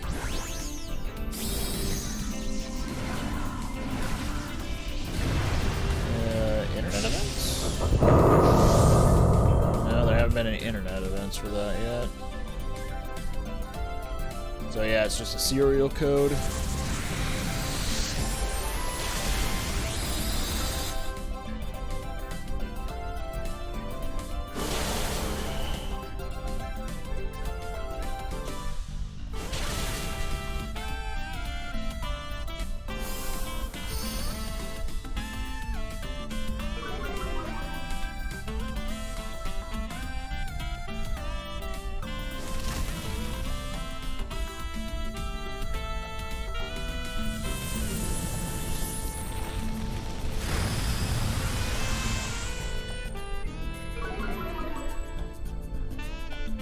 I didn't get to see how much health that actually did because of the friend notification.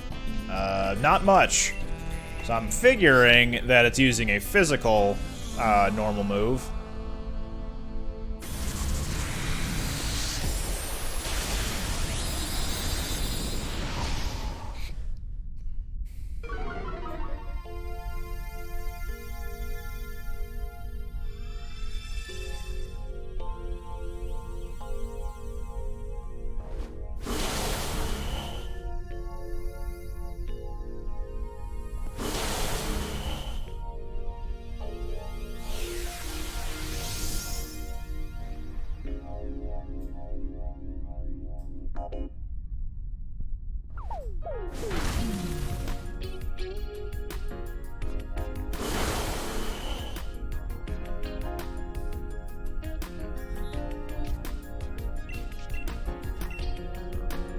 Oh, look at how cool she is. She's got a crown, she's got a scouter.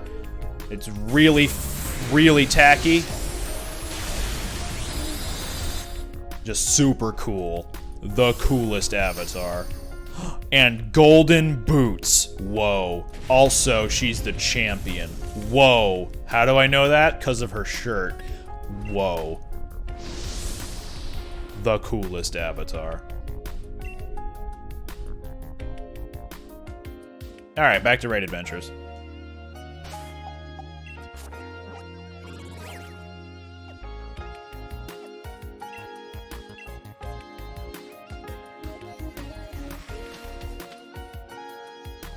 I think it's time for some Pheromosa. What? An Anorith? Nah. Thanks for showing up, Riley.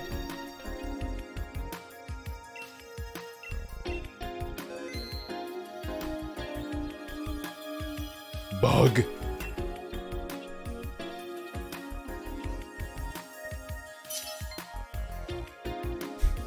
So Stefan knows what's up. Maybe Asagi also knows, but I for sure knows that this is Pheromosa. Or maybe it's Hatterene? No, not Hatterene. What's the previous one? I know one of them's a Trem. That's what it kind of looks like.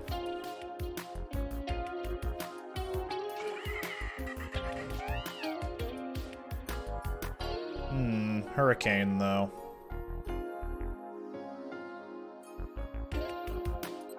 Yeah.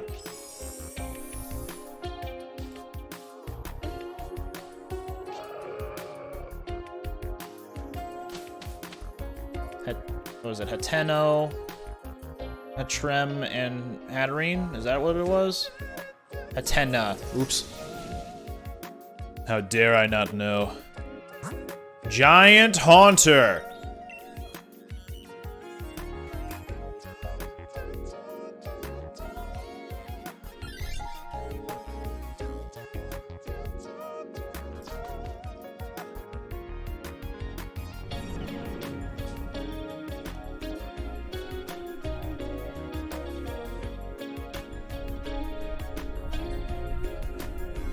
One of them can't see!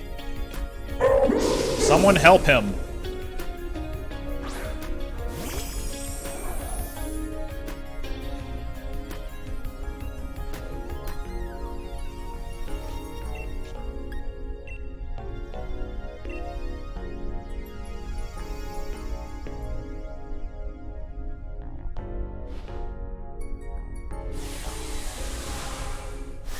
Thanks for showing up.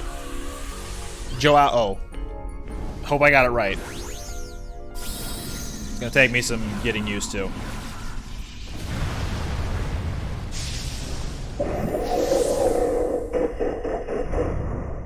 Godzilla harem lizard. Okay, good. At least Liepard was able to break the disguise. Nah.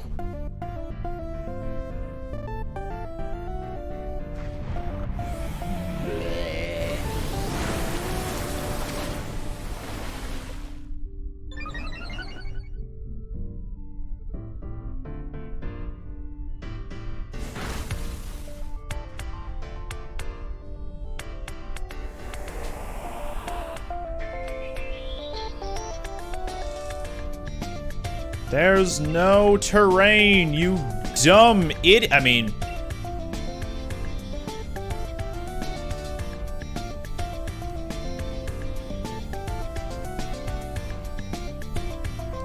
That's a cool shirt, though. I like that. But wait a minute, he's got my hair style. What an evasive Mimikyu.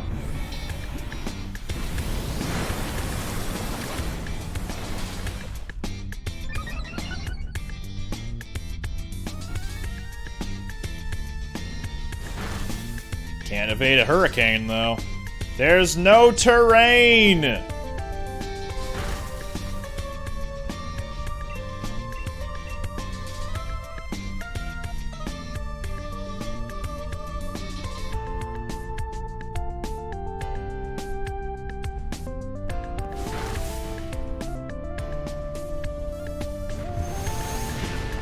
Oh no, Hurricane's gonna lose accuracy now.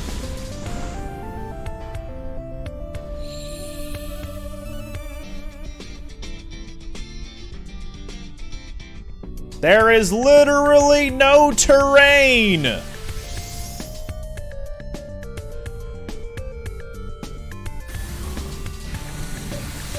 Wow, so Lazlo's just getting wrecked.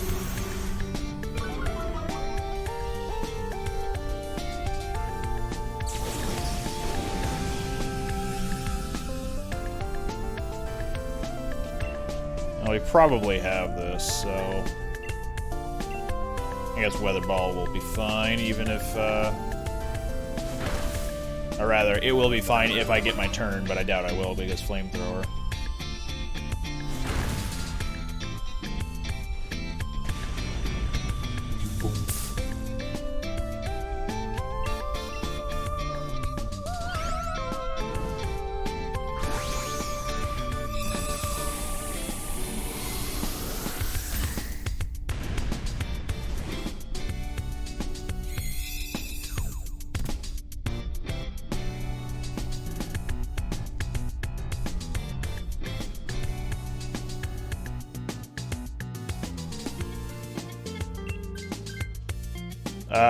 Stefan, you probably should have taken that.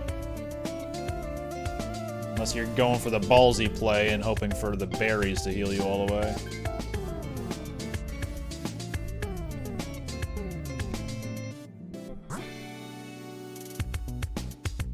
Slowbro, huh? Selgor and Torkoal, I think.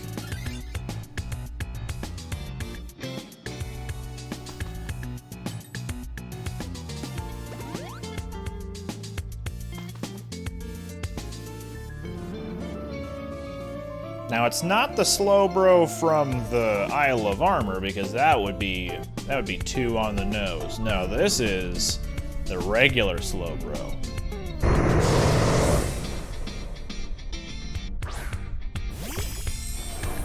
You can get the other Slowbro as much as you want, but this is a special Slowbro.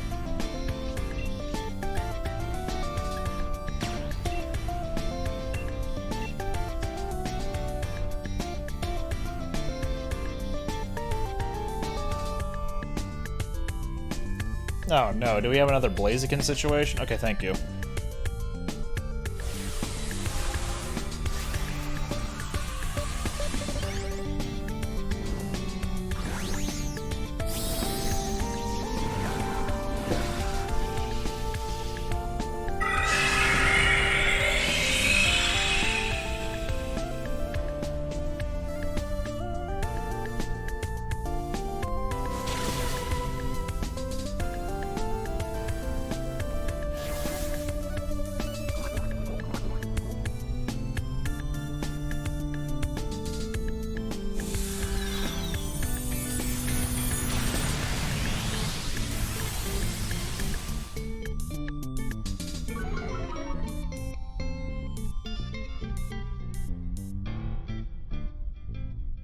Here he goes.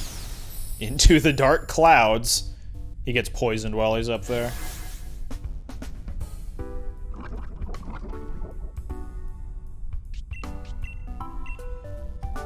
I think this is a remix of the song that plays whenever the Piranha Plant is sleeping in Mario 64. Which is such a weird but cool idea for a remix. Because, like, when you think Mario 64, you think of, like, Slider, Bob-omb Battlefield, Cool Mountain, all that. But you don't think the song that plays when you walk up close to a sleeping Piranha Plant.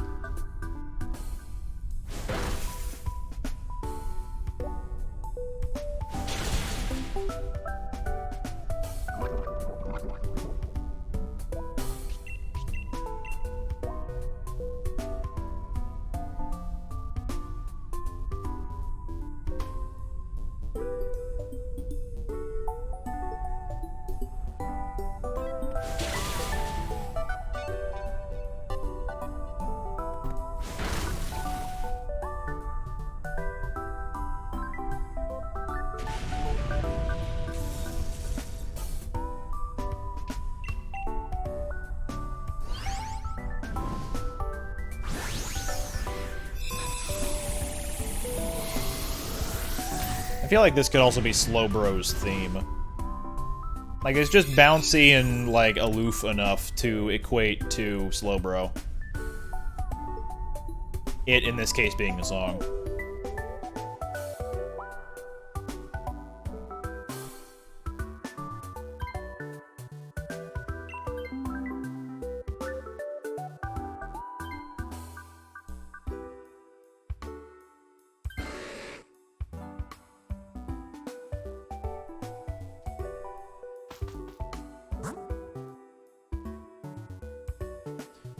Items.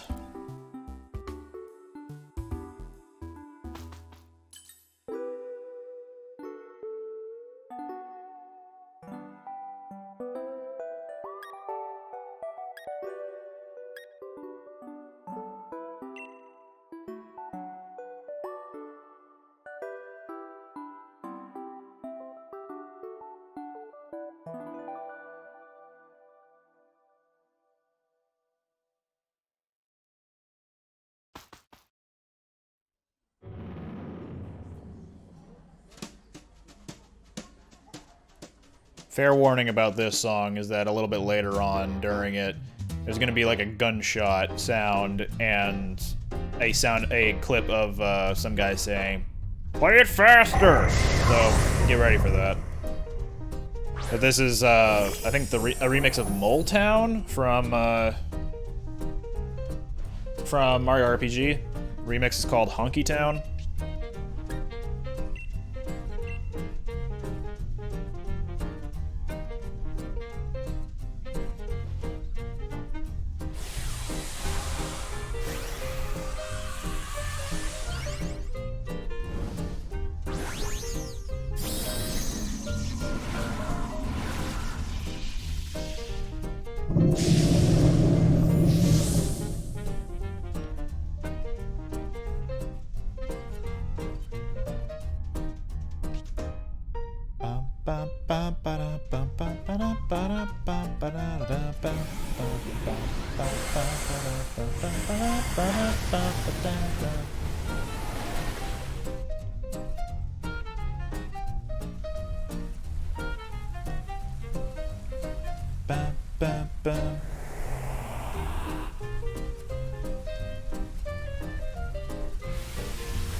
It's coming up, by the way.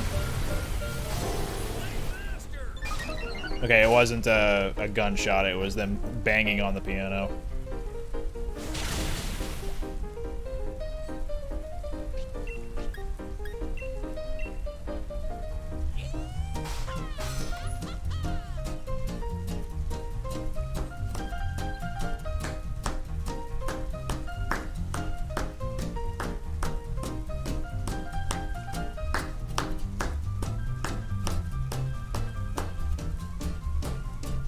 This really feels like something that would go down in like a saloon, and you just hear people throwing things and getting into fistfights and just, I would say having a good time, but really it's having issue with other people.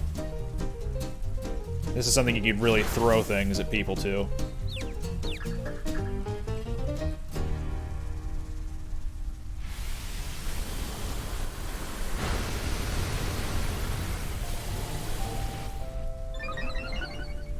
I do actually have a cowboy hat on.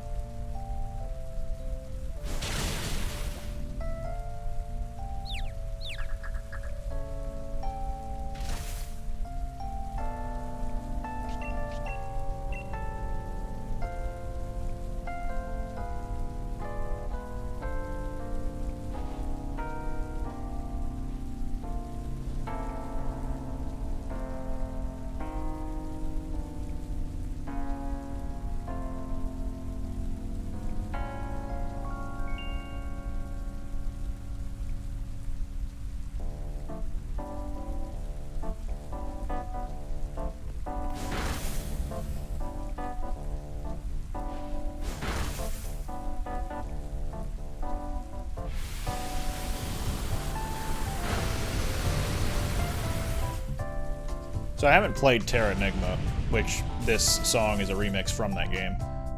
Or sorry, of a song in that game. But this is a pretty jammin' track. When I booted up the playlist earlier, this was the first song that was playing, and I listened to it before I went live, so it's definitely very enjoyable.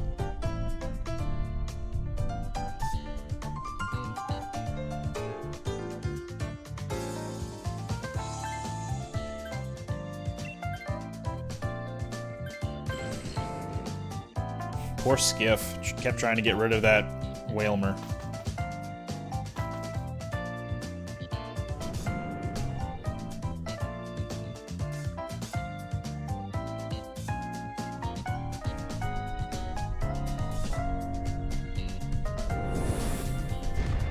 Pheromosa's too big! Too large of leg.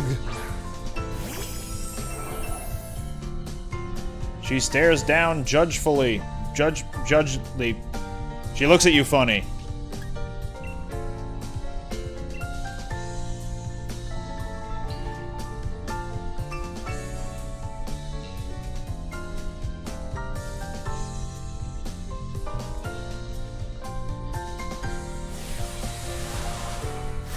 Oh, look at this guy's cool Naruto hat.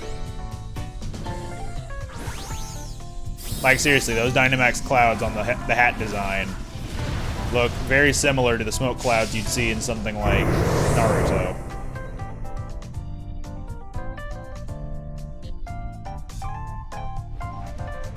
Ouch!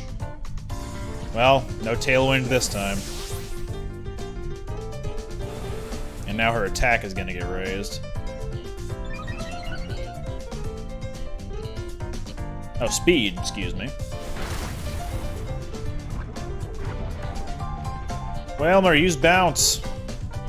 There you go. Get out of here. Boing. And psychic, whatever. Max Mind Storm. Go. Hey, there we go.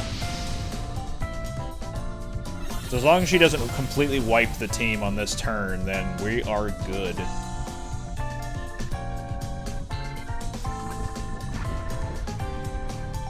Have I caught a Veltal yet? I don't think I can because I'm in sword version.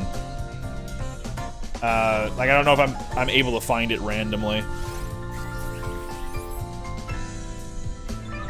I caught Xerneas, I think.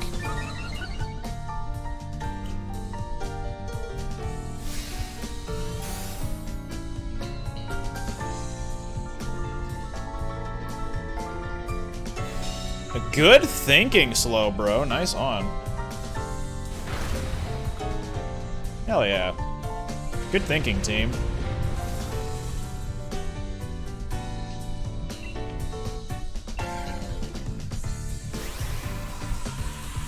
So I know you mean shiny hunting Yveltal, and you can't find people to catch Yveltal with, or do the max raid battles with, but out of context, I'm shiny hunting it, and I can't find people to do it with.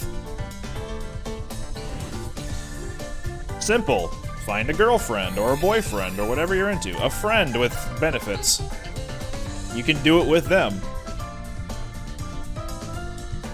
But yeah, I've already caught Yveltal, I believe, so I don't have access to catch it. None of these are shiny, correct? Yeah, we're all good. Alright. We'll catch her. We'll take her. Pheromos is one of those that I didn't actually have the pleasure of interacting with too much. Mostly, thankfully. Because I had a sun and it was a moon Ultra Beast. More Pekko, Poltegeist, eh. What'd you find? Oh, nothing? Futuristic monocle. Thanks. 77 Dynite Ore. Hello. Let's go for Nihilego.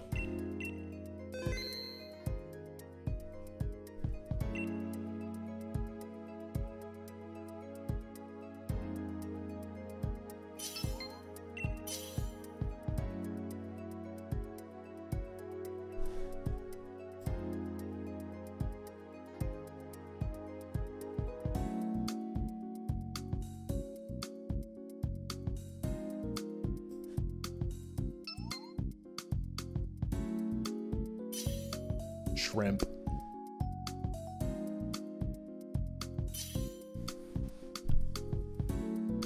That reminds me of a Calvin strip. Let me look up and see if I can find it.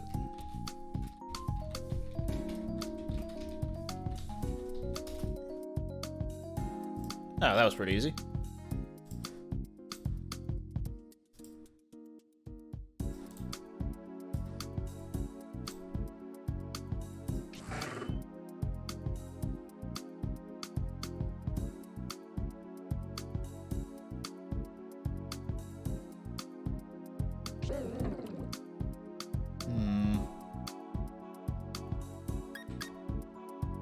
Sure.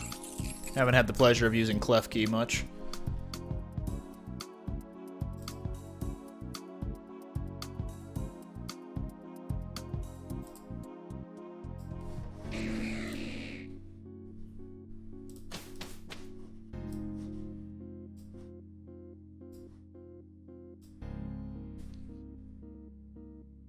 Gee, I wonder what's over there.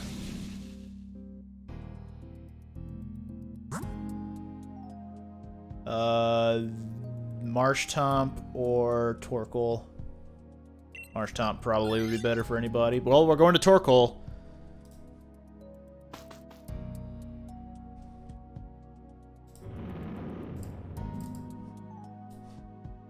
Anyway, here's the Calvin strip. Might not read very effectively, but...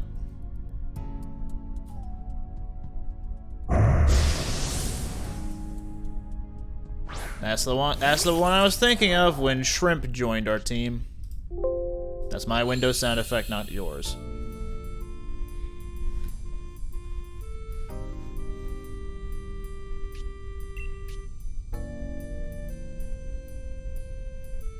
I'll take your word for it, Gek. What's this do? Oh, from status moves. Okay, well, I'll just put up a light screen all the same.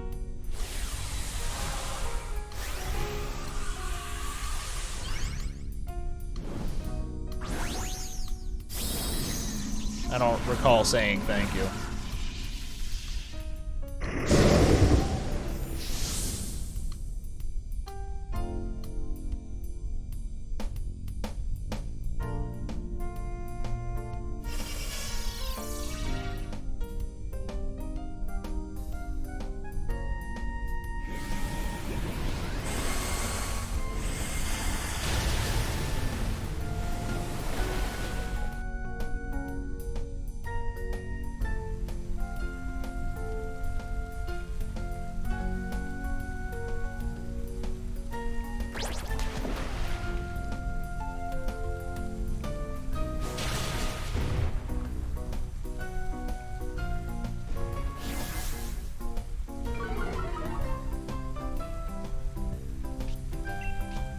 I don't remember what Doitashimashite means.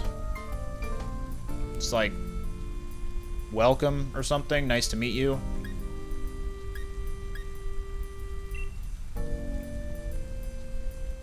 Sure, because I don't have any other good attacking moves, I'll just do Crafty Shield. Why not?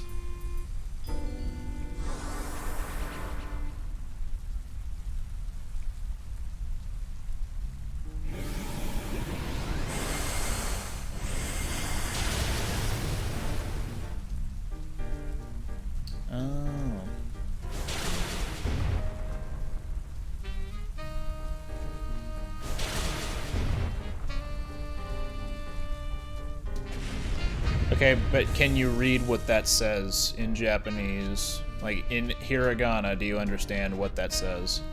I know it means you are welcome, but what does it say? I'll give you a hint. I said it a few seconds ago.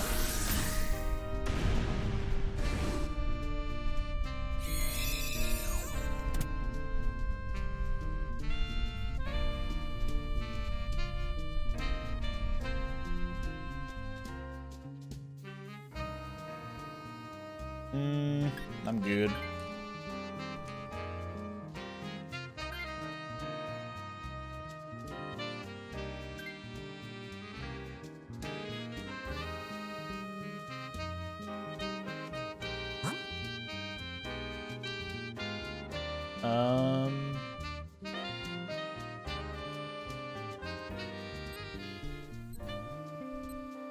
Oh, it's Togetic on the right. I wasn't sure what that was. Clefable, sure. Okay, we're going to Togetic.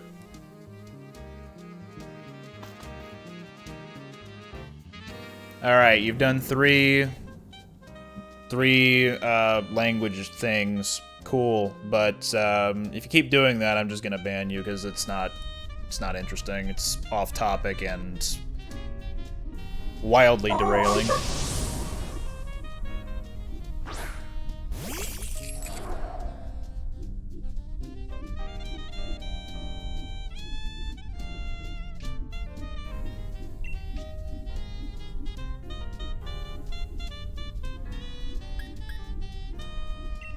Very close, Gamma.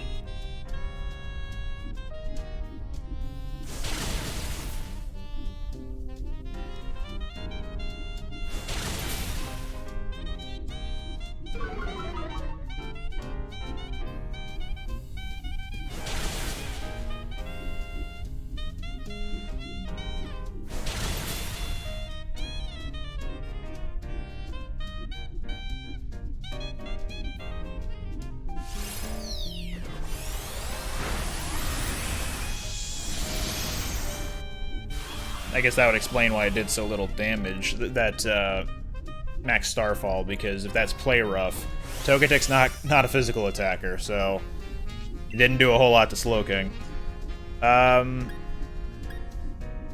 Sure, another one, why not?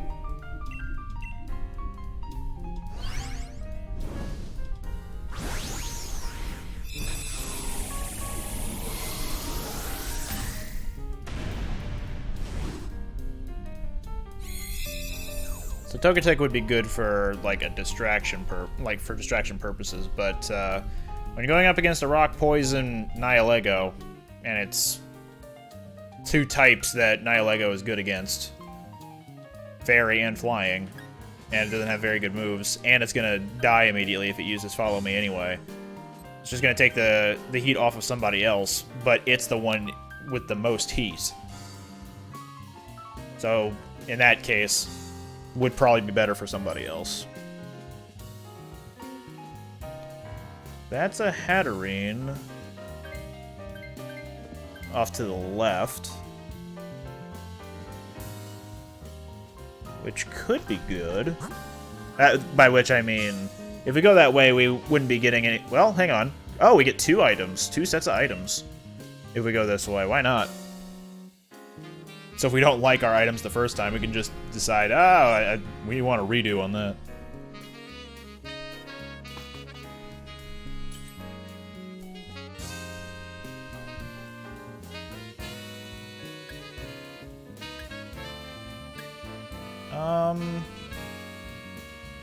Yeah, sure.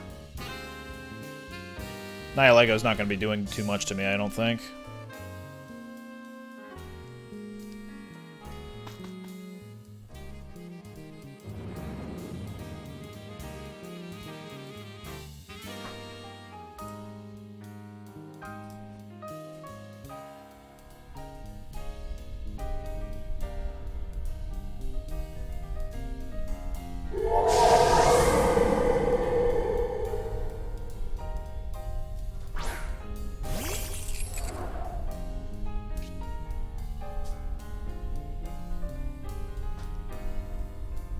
Could Flash Cannon, but I could also protect everybody, so...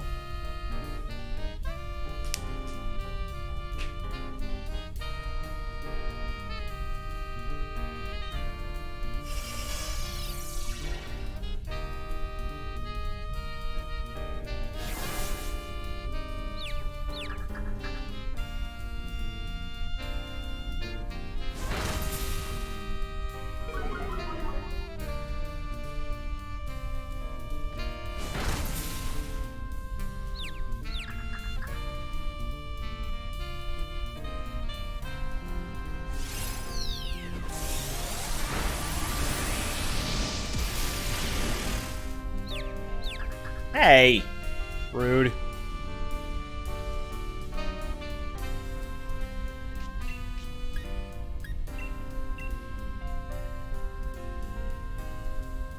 I was very confused for a second because that female avatar is using the same glasses that my avatar is using. I thought, wait, guys don't get that hairstyle. Oh, this guy's got the golden excavation gear. Which looks kinda ugly as sin, unfortunately. It's like, hey, you did all the legendary Pokemon things. Have this really tacky, bright yellow gear that doesn't look very stylish. Lantern, no. Don't do it. Ah, why'd you do it? Oh no, why'd he do it? Watch, my turn to do it. I'ma do it. I'ma do it. I didn't do it. That's a bummer.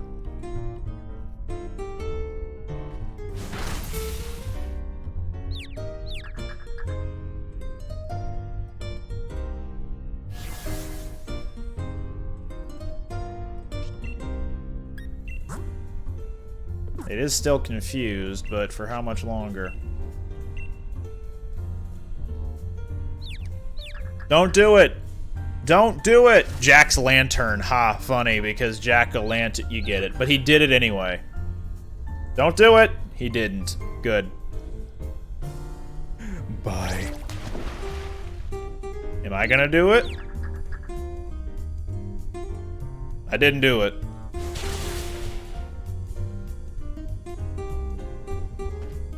Thank goodness for own tempo.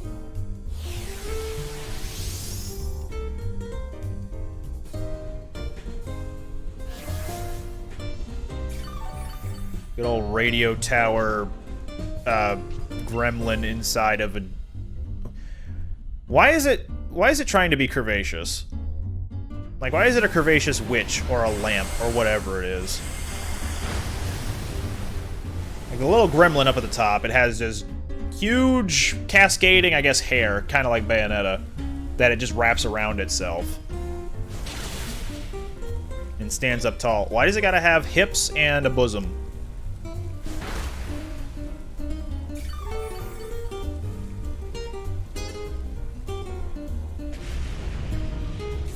Is it themed after that yokai that was, it's a yokai, like a tall woman who goes around stealing people, I think? Let me go look at Bulbapedia's trivia page on Hatterene.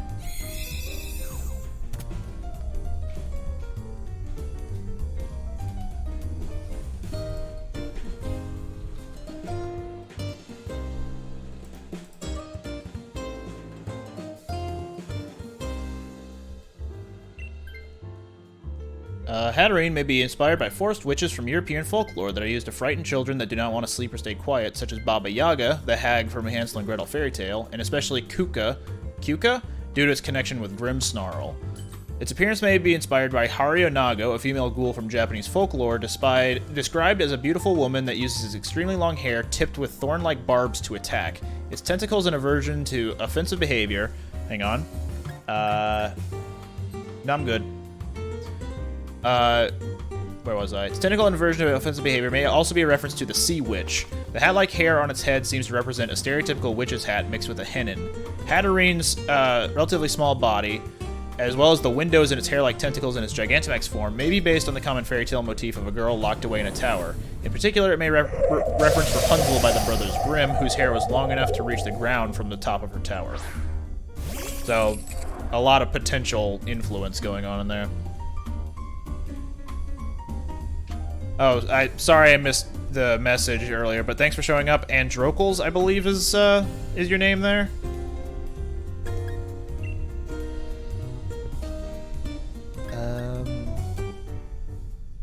Sure, I'll go for a light screen.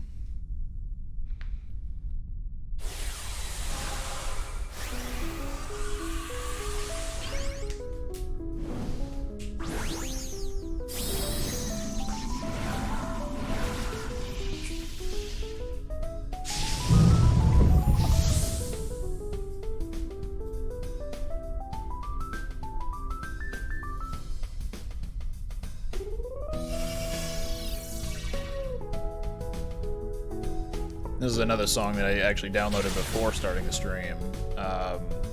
It's from Outrun.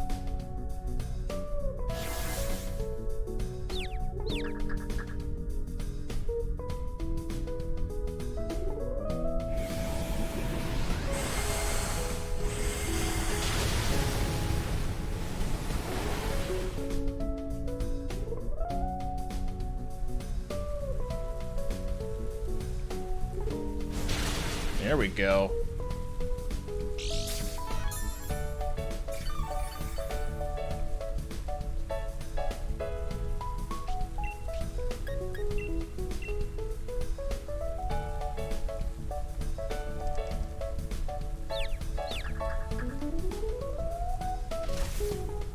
Bodied. Oh, it missed. Didn't zoom in when it was going for the attack, so if it doesn't do that, then the attack missed.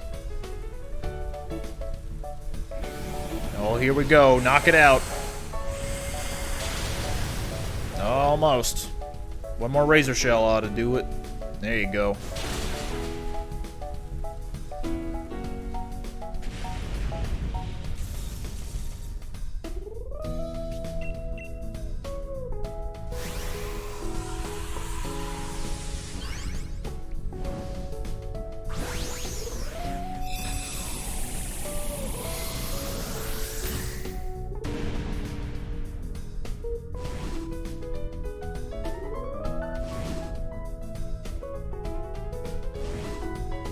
I'm gonna go look up Grimmsnarl's trivia.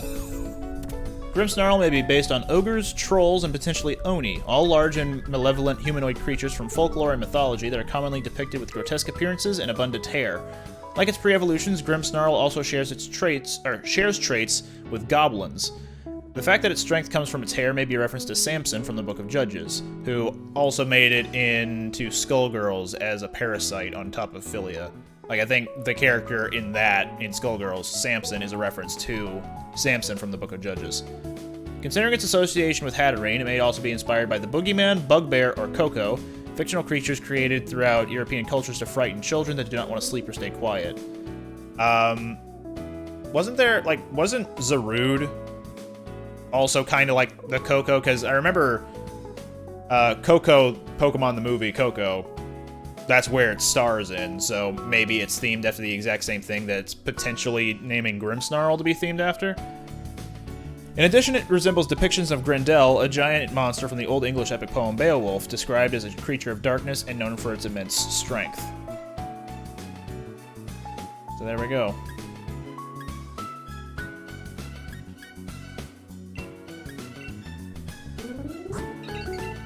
None shinies.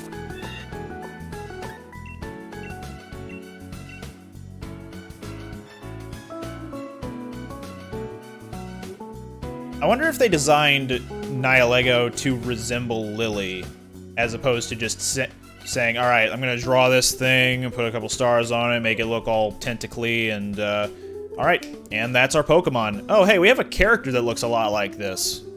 Like, a lot of the Ultra Beasts just don't look legitimate. Alright, what's up, Poipole? Poi.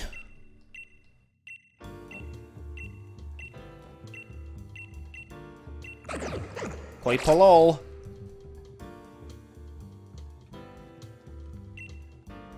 It's a shiny. It's not a shiny.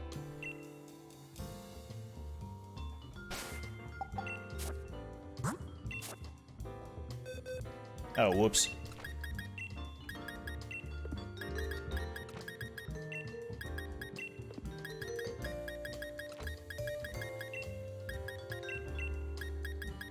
Man, Pheromosa's defenses. They're garbage. I was not expecting its special attack to be just as high as its attack. Huh. And I don't know anything about Nihilego either.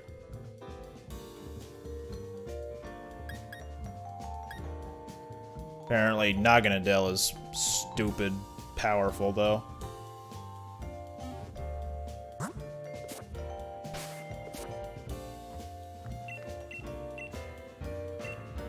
Let's go to Palkia. Oh, hey. Nice find.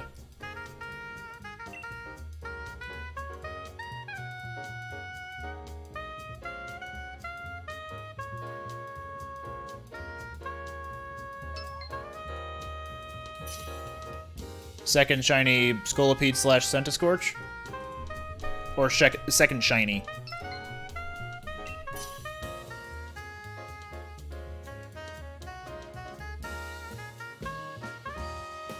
Yes. So it is your second shiny overall and also your second shiny Centiskorch? Second Scolipede. Got it. Okay.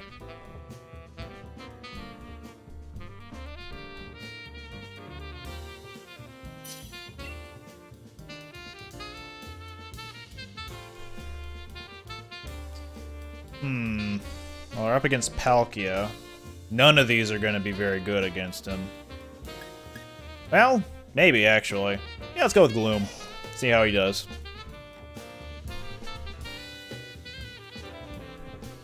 Good.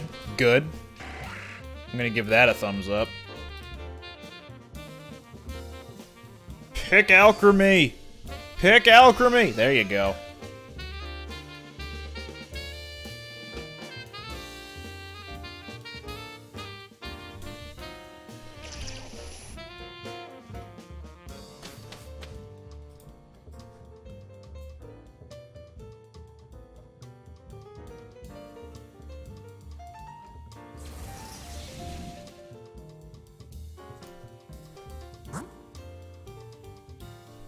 Naughty is up attack and lowered one of the defenses, I think.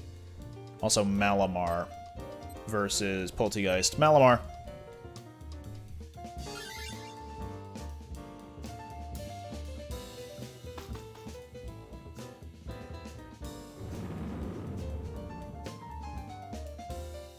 Squib.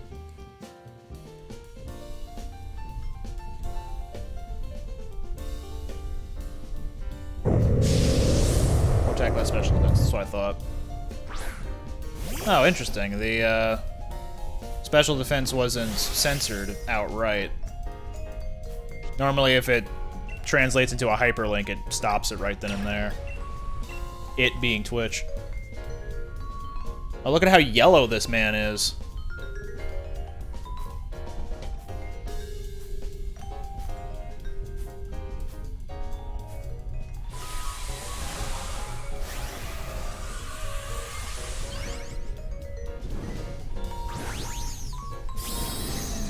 What are some other Gen 8 Pokemon that I want to look up the origin for?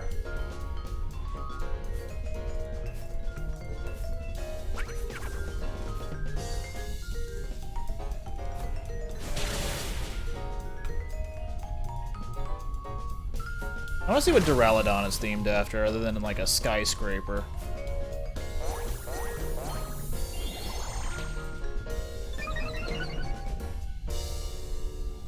Duraludon may be based on the Shard, the tallest building in the United Kingdom. Makes sense.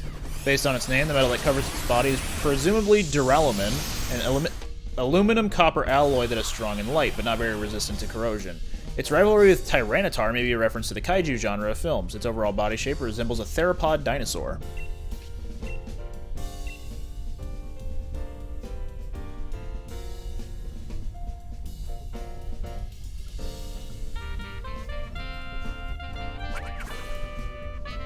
Dragapult. Dragapult may be based on the Diplocalus, an extinct amphibian with a similarly shaped skull. A complete tail has never been found in a Diplocalus, which may explain Dragapult's ghostly translucent tail. Its head also resembles a B-2 Spirit, a stealth bomber aircraft. Its propensity for holding and firing Dreepy may be a reference to crossbows, while its stomach pattern and aircraft origins are likely nods to aircraft catapults, which is seemingly reflected in its name. It may also be a reference to the paternal care behavior present in many amphibian species. The dragon typing may be a reference to the Olm, a type of salamander native to Central and Southeastern Europe that was believed to be a dragon offspring by locals. However, its posture and body stature are closer to crocodilians, supporting themselves with their hind legs and tails while underwater, and are also known to hold their young on their heads.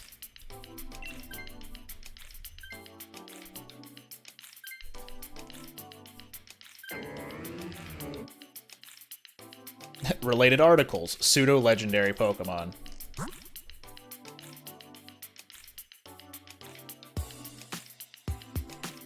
Fun fact, Dragapult is the tallest pseudo-legendary. Hatterene or whatever's back there. Okay, fine. We'll go that way.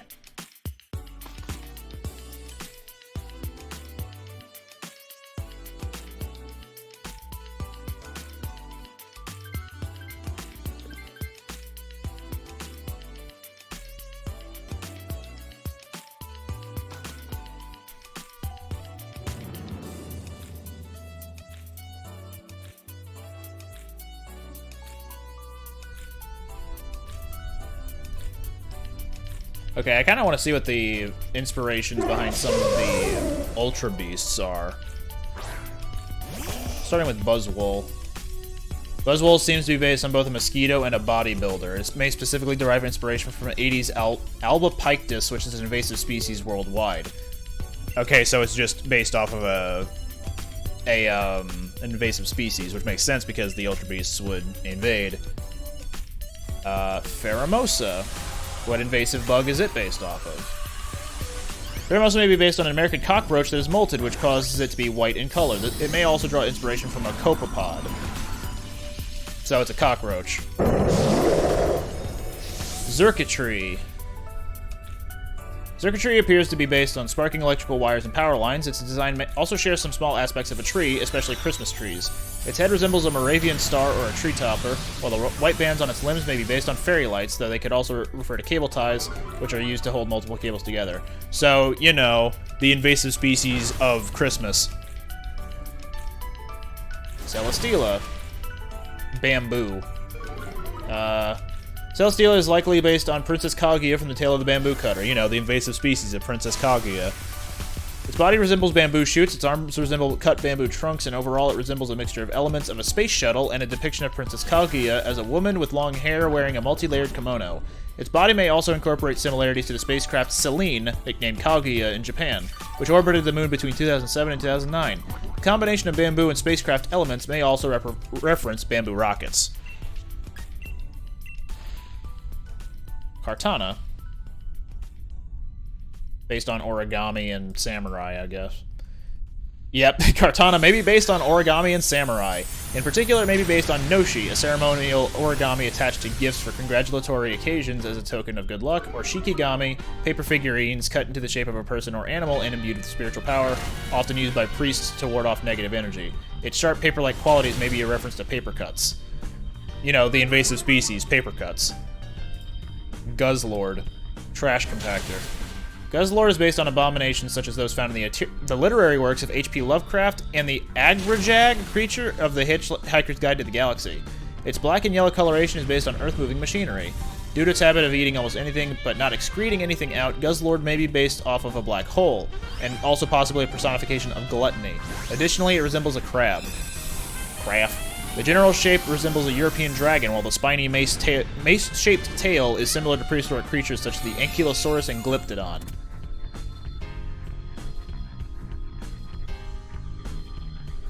I just looked at chat. Alabaster, I can relate to having a workplace playing Christmas music way too early.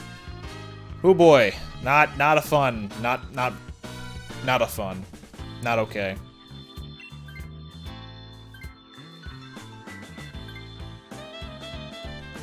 Necrozma is just based off of a prism, right? Oh, that's a lot of trivia.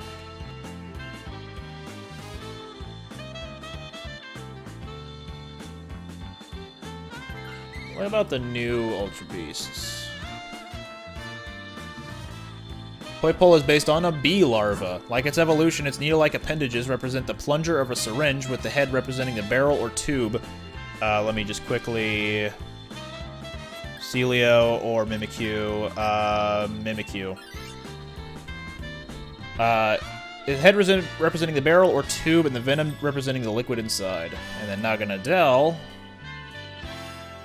maybe based on a western dragon or a wyvern, a kind of dragon that possesses 2 arms and wings. Its abdomen resembles that of a wasp. Specifically, it could be based on the tarantula hawk or Ichneumonidae. Is that how you pronounce that? Family of wasps. Its shiny coloration may reference wasps such as the yellow jacket. Like its pre-evolution, its needle-like appendages resemble the needle of a syringe, with the abdomen representing the barrel or tube and the venom representing the liquid inside. So, invasive wasp, I guess? Stakataka resembles a castle tower. It may take inspiration from Moku Moku Ren, a species of yokai distinctly identified by its myriad of eyes, and Nurikabe, a yokai known for blocking the way of travelers in the guise of a wall. Stakataka could also be inspired by the architecture of Talayatic culture, a culture that inhabited the Gymnesian Islands in Spain and was characterized by its architecture of white bricks in the shape of a pyramid. Let me just quickly... I'm not the fastest thing here.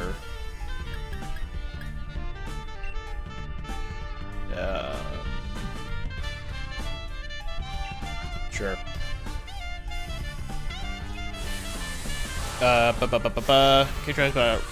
Pyramid. It could also take inspiration from Navetta des Tudons, a collective tomb in Minorca where several bodies and jewels were found, which explains that each brick is an independent way of life. Stakataka being composed of individual life forms would be echoing this. Stakataka may also take inspiration from colonial organisms, with each brick functioning like a zooid? Being an Ultra Beast, it may also reference the science fiction concept of aliens linked together in a group mind. So there's a lot of possibilities as to what Stakataka's themed as. Themed after, rather. Blacephalon may be based on clowns with a popping balloon for a head. Based on its behavior of startling people in order to drain them of their vitality, it may specifically take inspiration from the evil clown trope found in fiction. Invasive clown, makes sense. Its movements and motions in the Pokemon anime are similar to those of circus performers. Blacephalon also shares similarities with fireworks and dandelions. Given its slender body... Oh, you know what? Dandelions are pretty invasive, I think. They're weeds. Given its slender body and its head being described as made of sparks, it may also be based on sparklers. Its ability to remove its head is similar to the yokai Nukikubi, as well as the Dullahan of Celtic mythology. If you're ever bored, just go onto Bulbapedia, click on one of your favorite Pokemon, and check out what their possible origin is. It's always a fun time.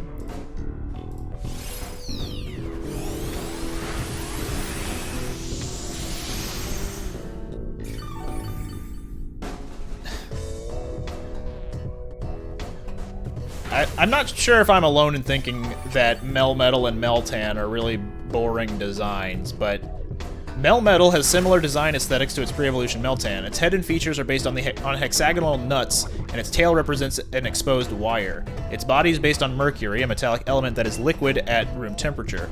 Mercury can also conduct electricity as well as react with many other metals to form amalgams. Melmetal's Gigantamax form may have been based on the Cyclops. Keyword may. Alright, is there a specific chameleon that Inteleon is themed after? Inteleon's name and previous evolved forms indicate it is partly based on chameleons, likely the veiled chameleon, due to the crest and color scheme similar to that of the males, and possibly basilisk lizards as well. However, Inteleon's appearance seems to be heavily influenced by flying lizards. Its tail becomes less curly, and the head crest now features a membrane spanning the back and sides that is used to glide.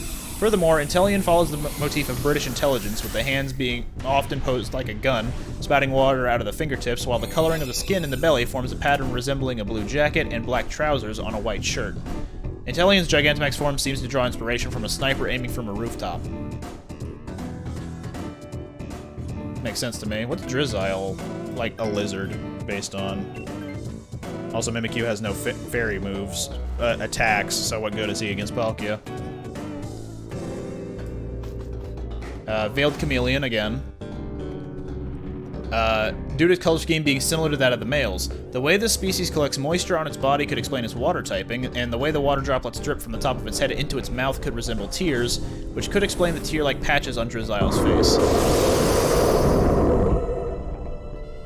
Its Japanese name, Jimerion, may be a combination of Jime, damp, humid, or clammy, and chameleon.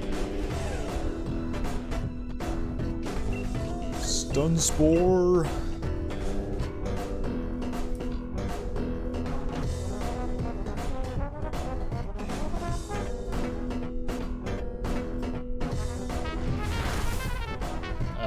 Orbeetle, I assume, is based off of a UFO or something. But what type of ladybug is he? Orbeetle seems to be based on a ladybug, specifically Coccinella septempunctata. Okay. Given its high-level intellect and large brain and use of hypnotism and mind control, it could also be inspired by a stereotypical intelligent alien or mad scientist antagonist from popular science fiction. Also, did Stunspore not work? Did it miss? Malamar, no! Mind control specifically could be a connection to the Dynacampus Coccinelle. Not sure how to pronounce that Latin word. Coccinnellae. A wasp endemic to the British Isles, a region, the region of which Galar is based, that lays eggs on ladybugs who then become the egg's bodyguard. As the ladybugs usually do not attempt to remove the egg sac and then actively protect it, They are often compared to zombies in many studies, which is in turn a metaphor for mindless drones subject to the wasp's brainwashing. Additionally, this wasp has bright blue-green eyes and a thin body, like Orbeetle, but unlike ladybugs. So that's neat. And obviously, Orbeetle's Gigantamax form may be based on common depictions of UFOs.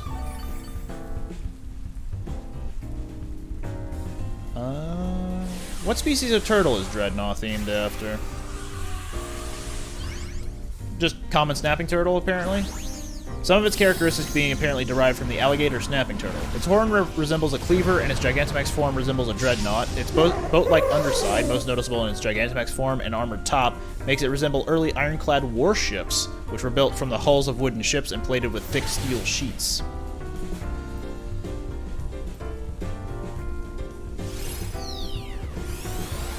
Cramorant, I know, is based off of the cormorant, which is a fishing bird. And Toxtricity is a lizard. I'm not sure what, though. Visually, Toxtricity resembles lizards, especially the ones from the Agama genus, like the Mwanza flat-headed rockagama and the Namib rockagama. I actually think that Drudagon is themed after the exact same species. Because there's an Agama lizard that has a red head and blue body, and that's what Drudagon is based off, or at least the coloring is.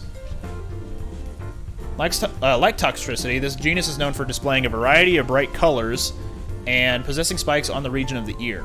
Alternatively, Toxtricity may be based on newts, which are a type of salamander. Newts are poisonous, have rounded toes, and lizard-like bodies. The northern crested newt, in particular, resembles Toxtricity, sharing its jagged crest, yellow underbelly, and spots resembling the chest protrusions.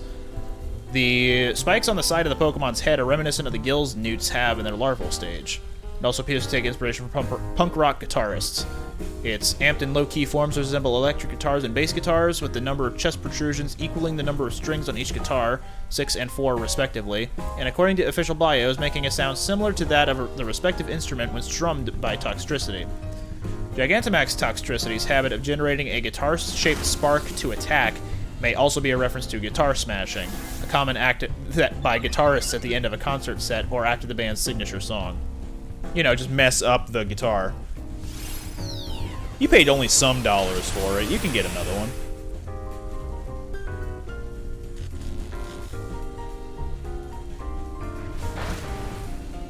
Bye, Gloom.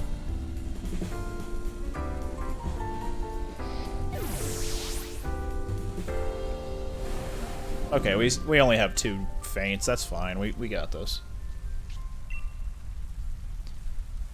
I'm looking at Cursula now. Cursula appears to be based on bleached coral, a phenomenon in which coral expels the algae that gives it color, primarily because of rising water temperatures as a result of climate change. It may also borrow shapes from skeletons.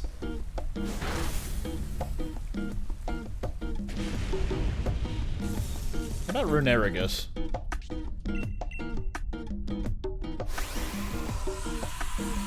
Ingvar runestones.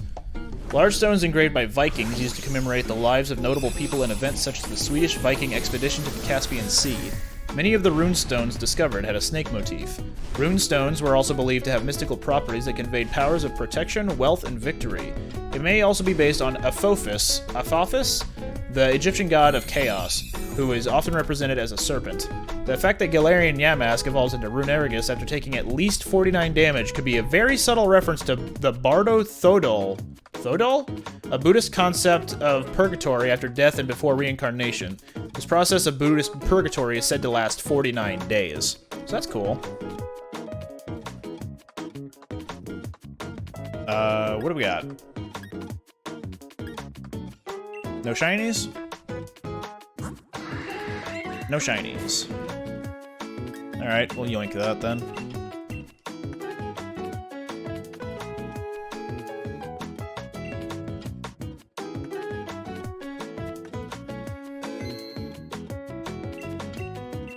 I'll do one more Dynamax adventure and then call it for the stream.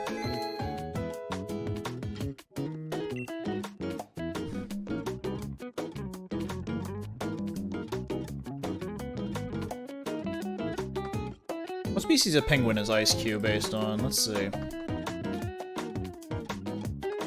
It's just a penguin.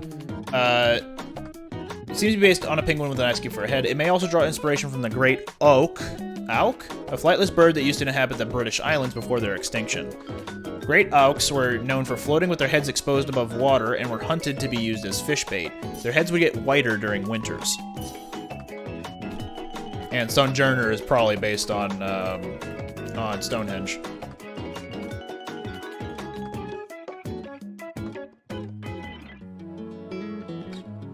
Indeedy, that's a curious one. I don't actually know what it could be based on other than, like, fashion and hairstyles.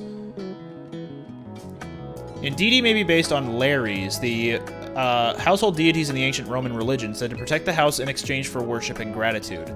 Lares is commonly depicted in pairs and holding raita, horn-like containers that often depict satyrs, half-goat creatures from Greek mythology.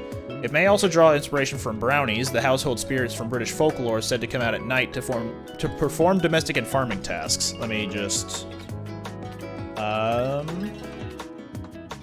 Megahorn. Cool. Yeah, I'll go with that.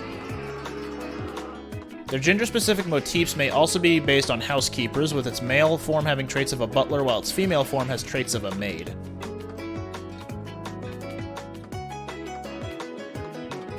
Morpeko. What hamster or whatever is this based on?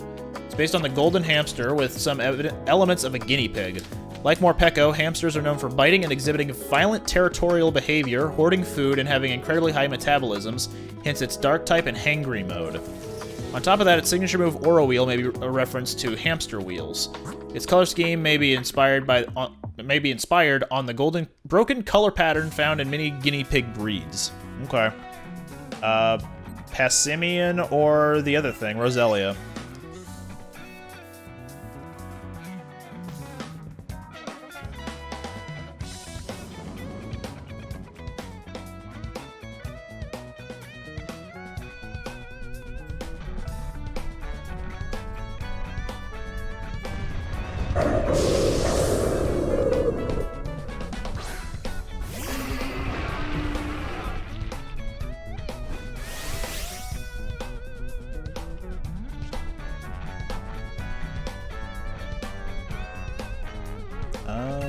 Sorry, I got distracted with things happening in Madrai's server.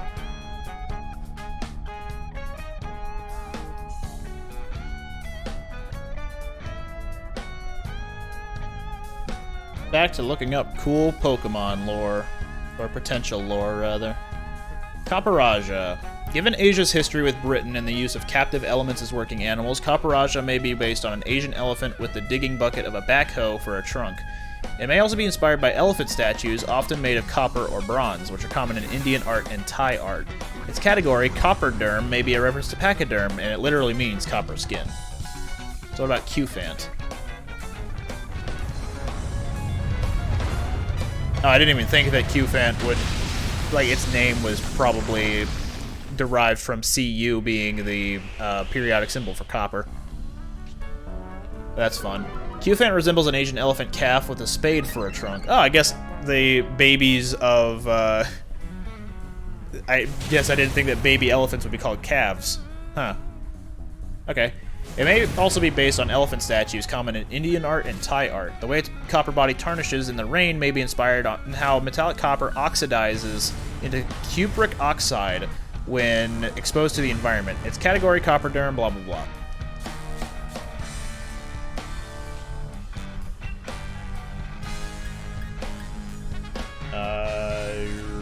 Throat chop, sure.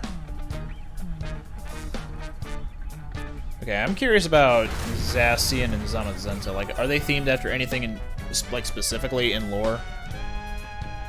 I guess, yeah, King Arthur. Okay. Zacian may be based on King Arthur's sword Excalibur. Its role as a warrior aiding a king may take inspiration on the Knights of the Round Table. In addition, Zacian's feminine nature may be a reference to the Lady of the Lake, the character responsible for giving King Arthur his sword, and its relationship with Zamazenta may allude to the relationship between King Arthur and his sister Morgan Le Fay. It otherwise resembles a wolf, an animal once native to Great Britain, and an important heraldic symbol. Heraldic? Your guess is as good as mine. For noble families during the Middle Ages, its long hanging blue fur represents a caparison? Caparison, a cloth covering usually worn by warhorses during the High Middle Ages. The story of Zacian and Zamazenta retreating to the slumbering Weld to recover from their wounds, and their return in the present day to save Galar parallels the legend of King Arthur's messianic return. Zacian's sword ability to cut through anything with Zamazenta's shield resisting any attack could be an example of an irresistible force paradox. One of the most famous examples of this in folklore include the Chinese tale of a peddler selling a spear and a shield with similar properties, only to be asked what would happen if the two items were to be used against one another. Another example tells of the Greek hunting hound Lelaps, which always caught its prey, being set upon two Messian fox, which could never be caught, and had to be turned into constellations to prevent the paradox. And Zacian is derived from the cyan, as in the color cyan.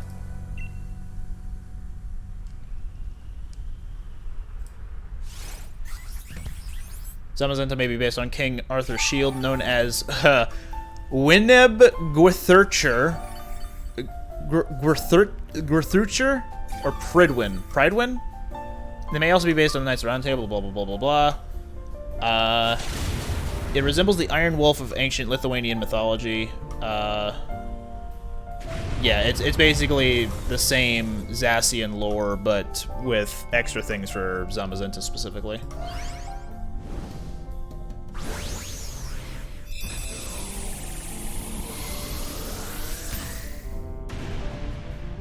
Also, if you're still here, Athens, thanks for showing up.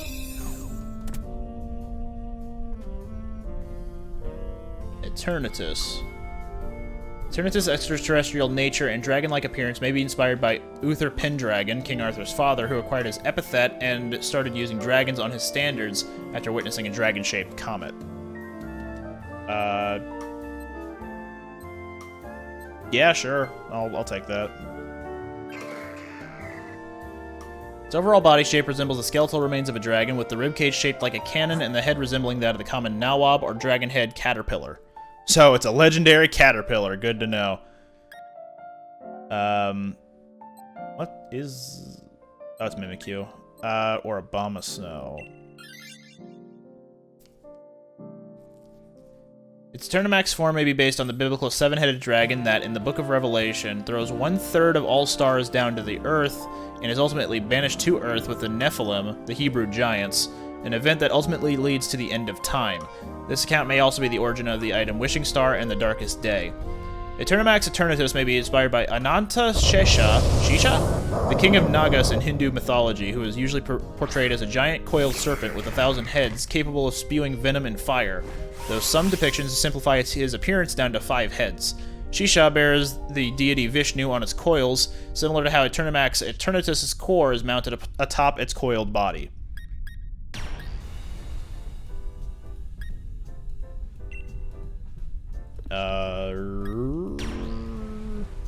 Max Knuckle. Because Drapion probably is using physical attacks. I have not been watching this match play out at all.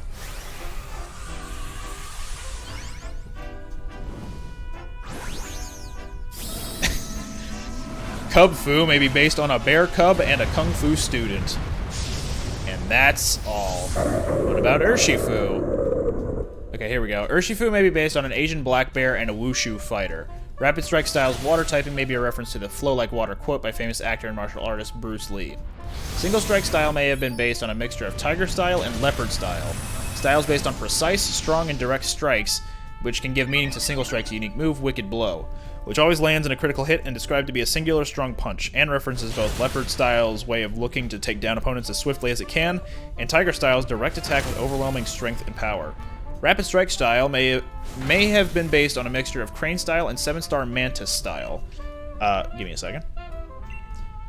Styles based around flowing movements, balance, dodging, deflecting, and tactile overwhelming blows, just like Rapid Strike and its signature move Surging Strikes, which is given a further nod to the movements given in flowing, flurrying strikes delivered in the Japanese name Streaming Strikes. The Gigantamax forms may be inspired by the Neo, Agyo, and Ungyo, a pair of viciously powerful Buddhist deities that ward off evil spirits and protect good spirits, as Urshifu is also capable of doing both. Typically, statues depicting Agyo will have its mouth open as a sign of violent aggression, as Rapid Strike style attacks its foes relentlessly, while Ungyo keeps its mouth closed to represent latent strength, as Signal Strike style competently delivers a single punch to a weak point. Additionally, the statues are often colored red and blue, though the color is not a prominent trait of either, as they can each be red or blue, and sometimes both.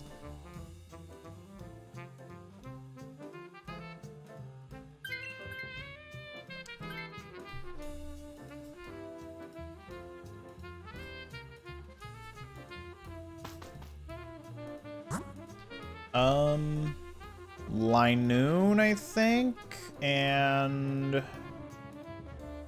Now we're going into a psychic thing. Chansey, then.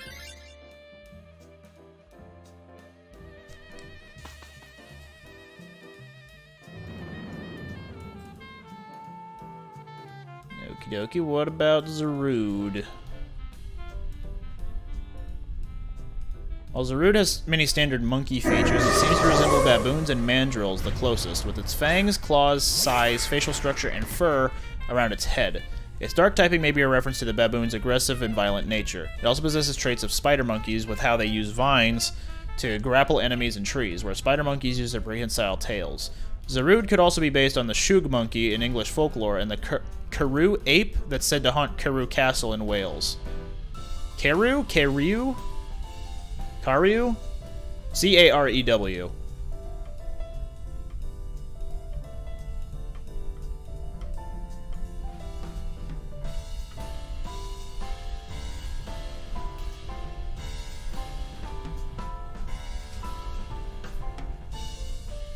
Regieleki. It may be based on the golems of Hebrew legend. The legends cast themselves as servants of higher powers and are said to have writing on their heads. When the writing is removed, the creature would be weakened or even killed in some legends. Regieleki also seems to be based on the concept of an electric charge being restrained by electrical insulation. Its overall shape resembles a light bulb wrapped in Tesla coils, while its arms resemble electric arcs. As an electric generator found in ancient ruins, its inspiration may also be drawn from an out-of-place artifact, OOPART, such as the Baghdad Battery. The legendary titans may be collectively themed after historical epics, with Regieleki representing the modern age, and Regidrago representing the Dragon Age. Oh, the Age of Reptiles. Oh, the Mesozoic. Interesting. Regidrago may be based on the golems of Hebrew, blah, blah, blah, blah, blah. Regidrago also appears to be based on a dragon head and a crystal ball or a pearl held by an Asian dragon. Oh, yeah, I can see that.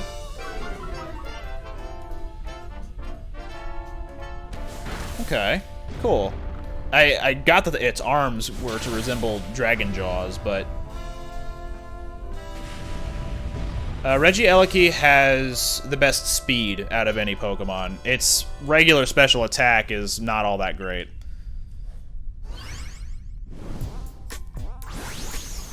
Regieleki has 100 in special attack, so definitely not the best of anybody. It's the fastest Pokemon in existence, though.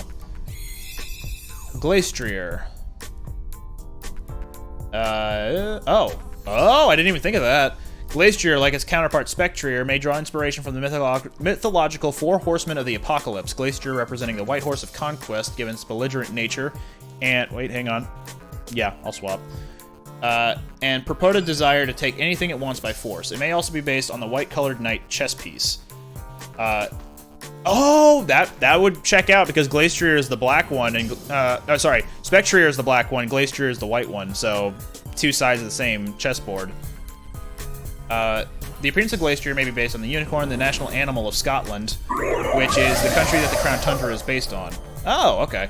The unicorn in mythology is also said to be extremely wild and can only be tamed by the pure of heart. Glastrier is noted to be very aggressive, and only the graceful Calyrex was able to tame it.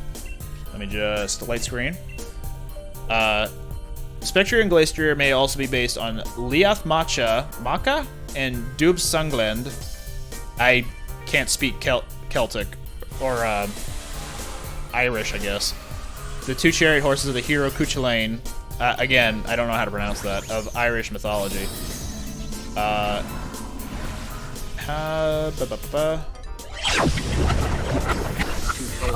Cuchulainn. Okay, there we go. Cuchulainn of Irish mythology. Alternatively, Glastrier may be based on Hengroen, a stallion owned by King Arthur in the Welsh tale Kulhuk and Ulwin. Which together becomes Kukulwin.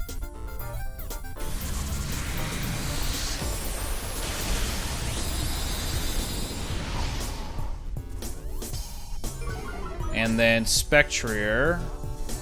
Trivia. Yeah, again, 4 Horsemen of the Apocalypse, this time representing the Black Horse of Famine.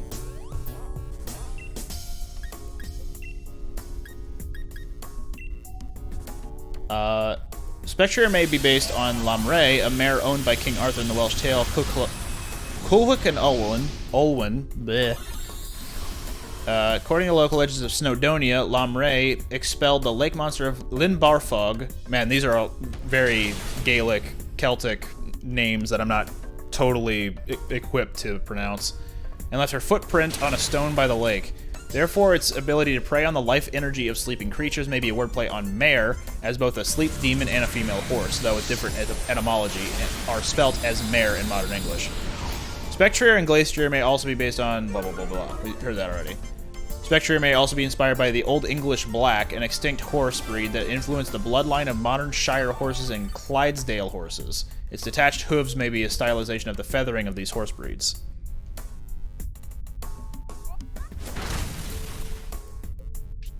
And then I'm curious about Calyrex, like how the hell that design got cleared.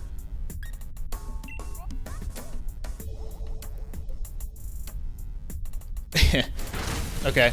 Calyrex may be based on an Arctic hare and a crown. Duh. The large bulbs on its head and around its neck resemble berries or flowers. It also bears some resemblance to fictional taxidermy creations, such as the American jackalope or the German Wolpertinger. Its beads around its neck each bear the Hojo clan symbol. Conceptually, it may be based on pre-Victorian depictions of fairies and elves, or any one of a number of horned deities from various European pagan religions, such as Cernunnos, or Herna the Hunter. Its fusion forms appear to be a reference to cavalry or the folklore of the Wild Hunt. And then that's the last one we have, 898. After that is Bulbasaur.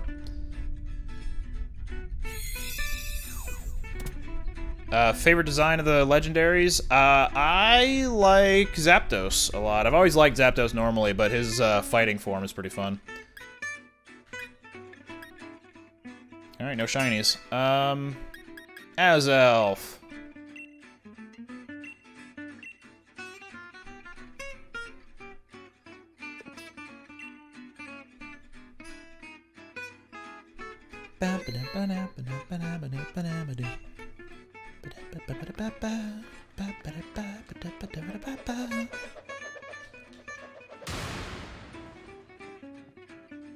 This is a good song to end on. Alright, that's the end of the stream for today. Thanks everybody for watching. Jury's out on when the next stream will be, but this was fun. Just 3 hours of listening to jazz music and doing some raids. Not too bad. Alright, catch you guys later. Bye.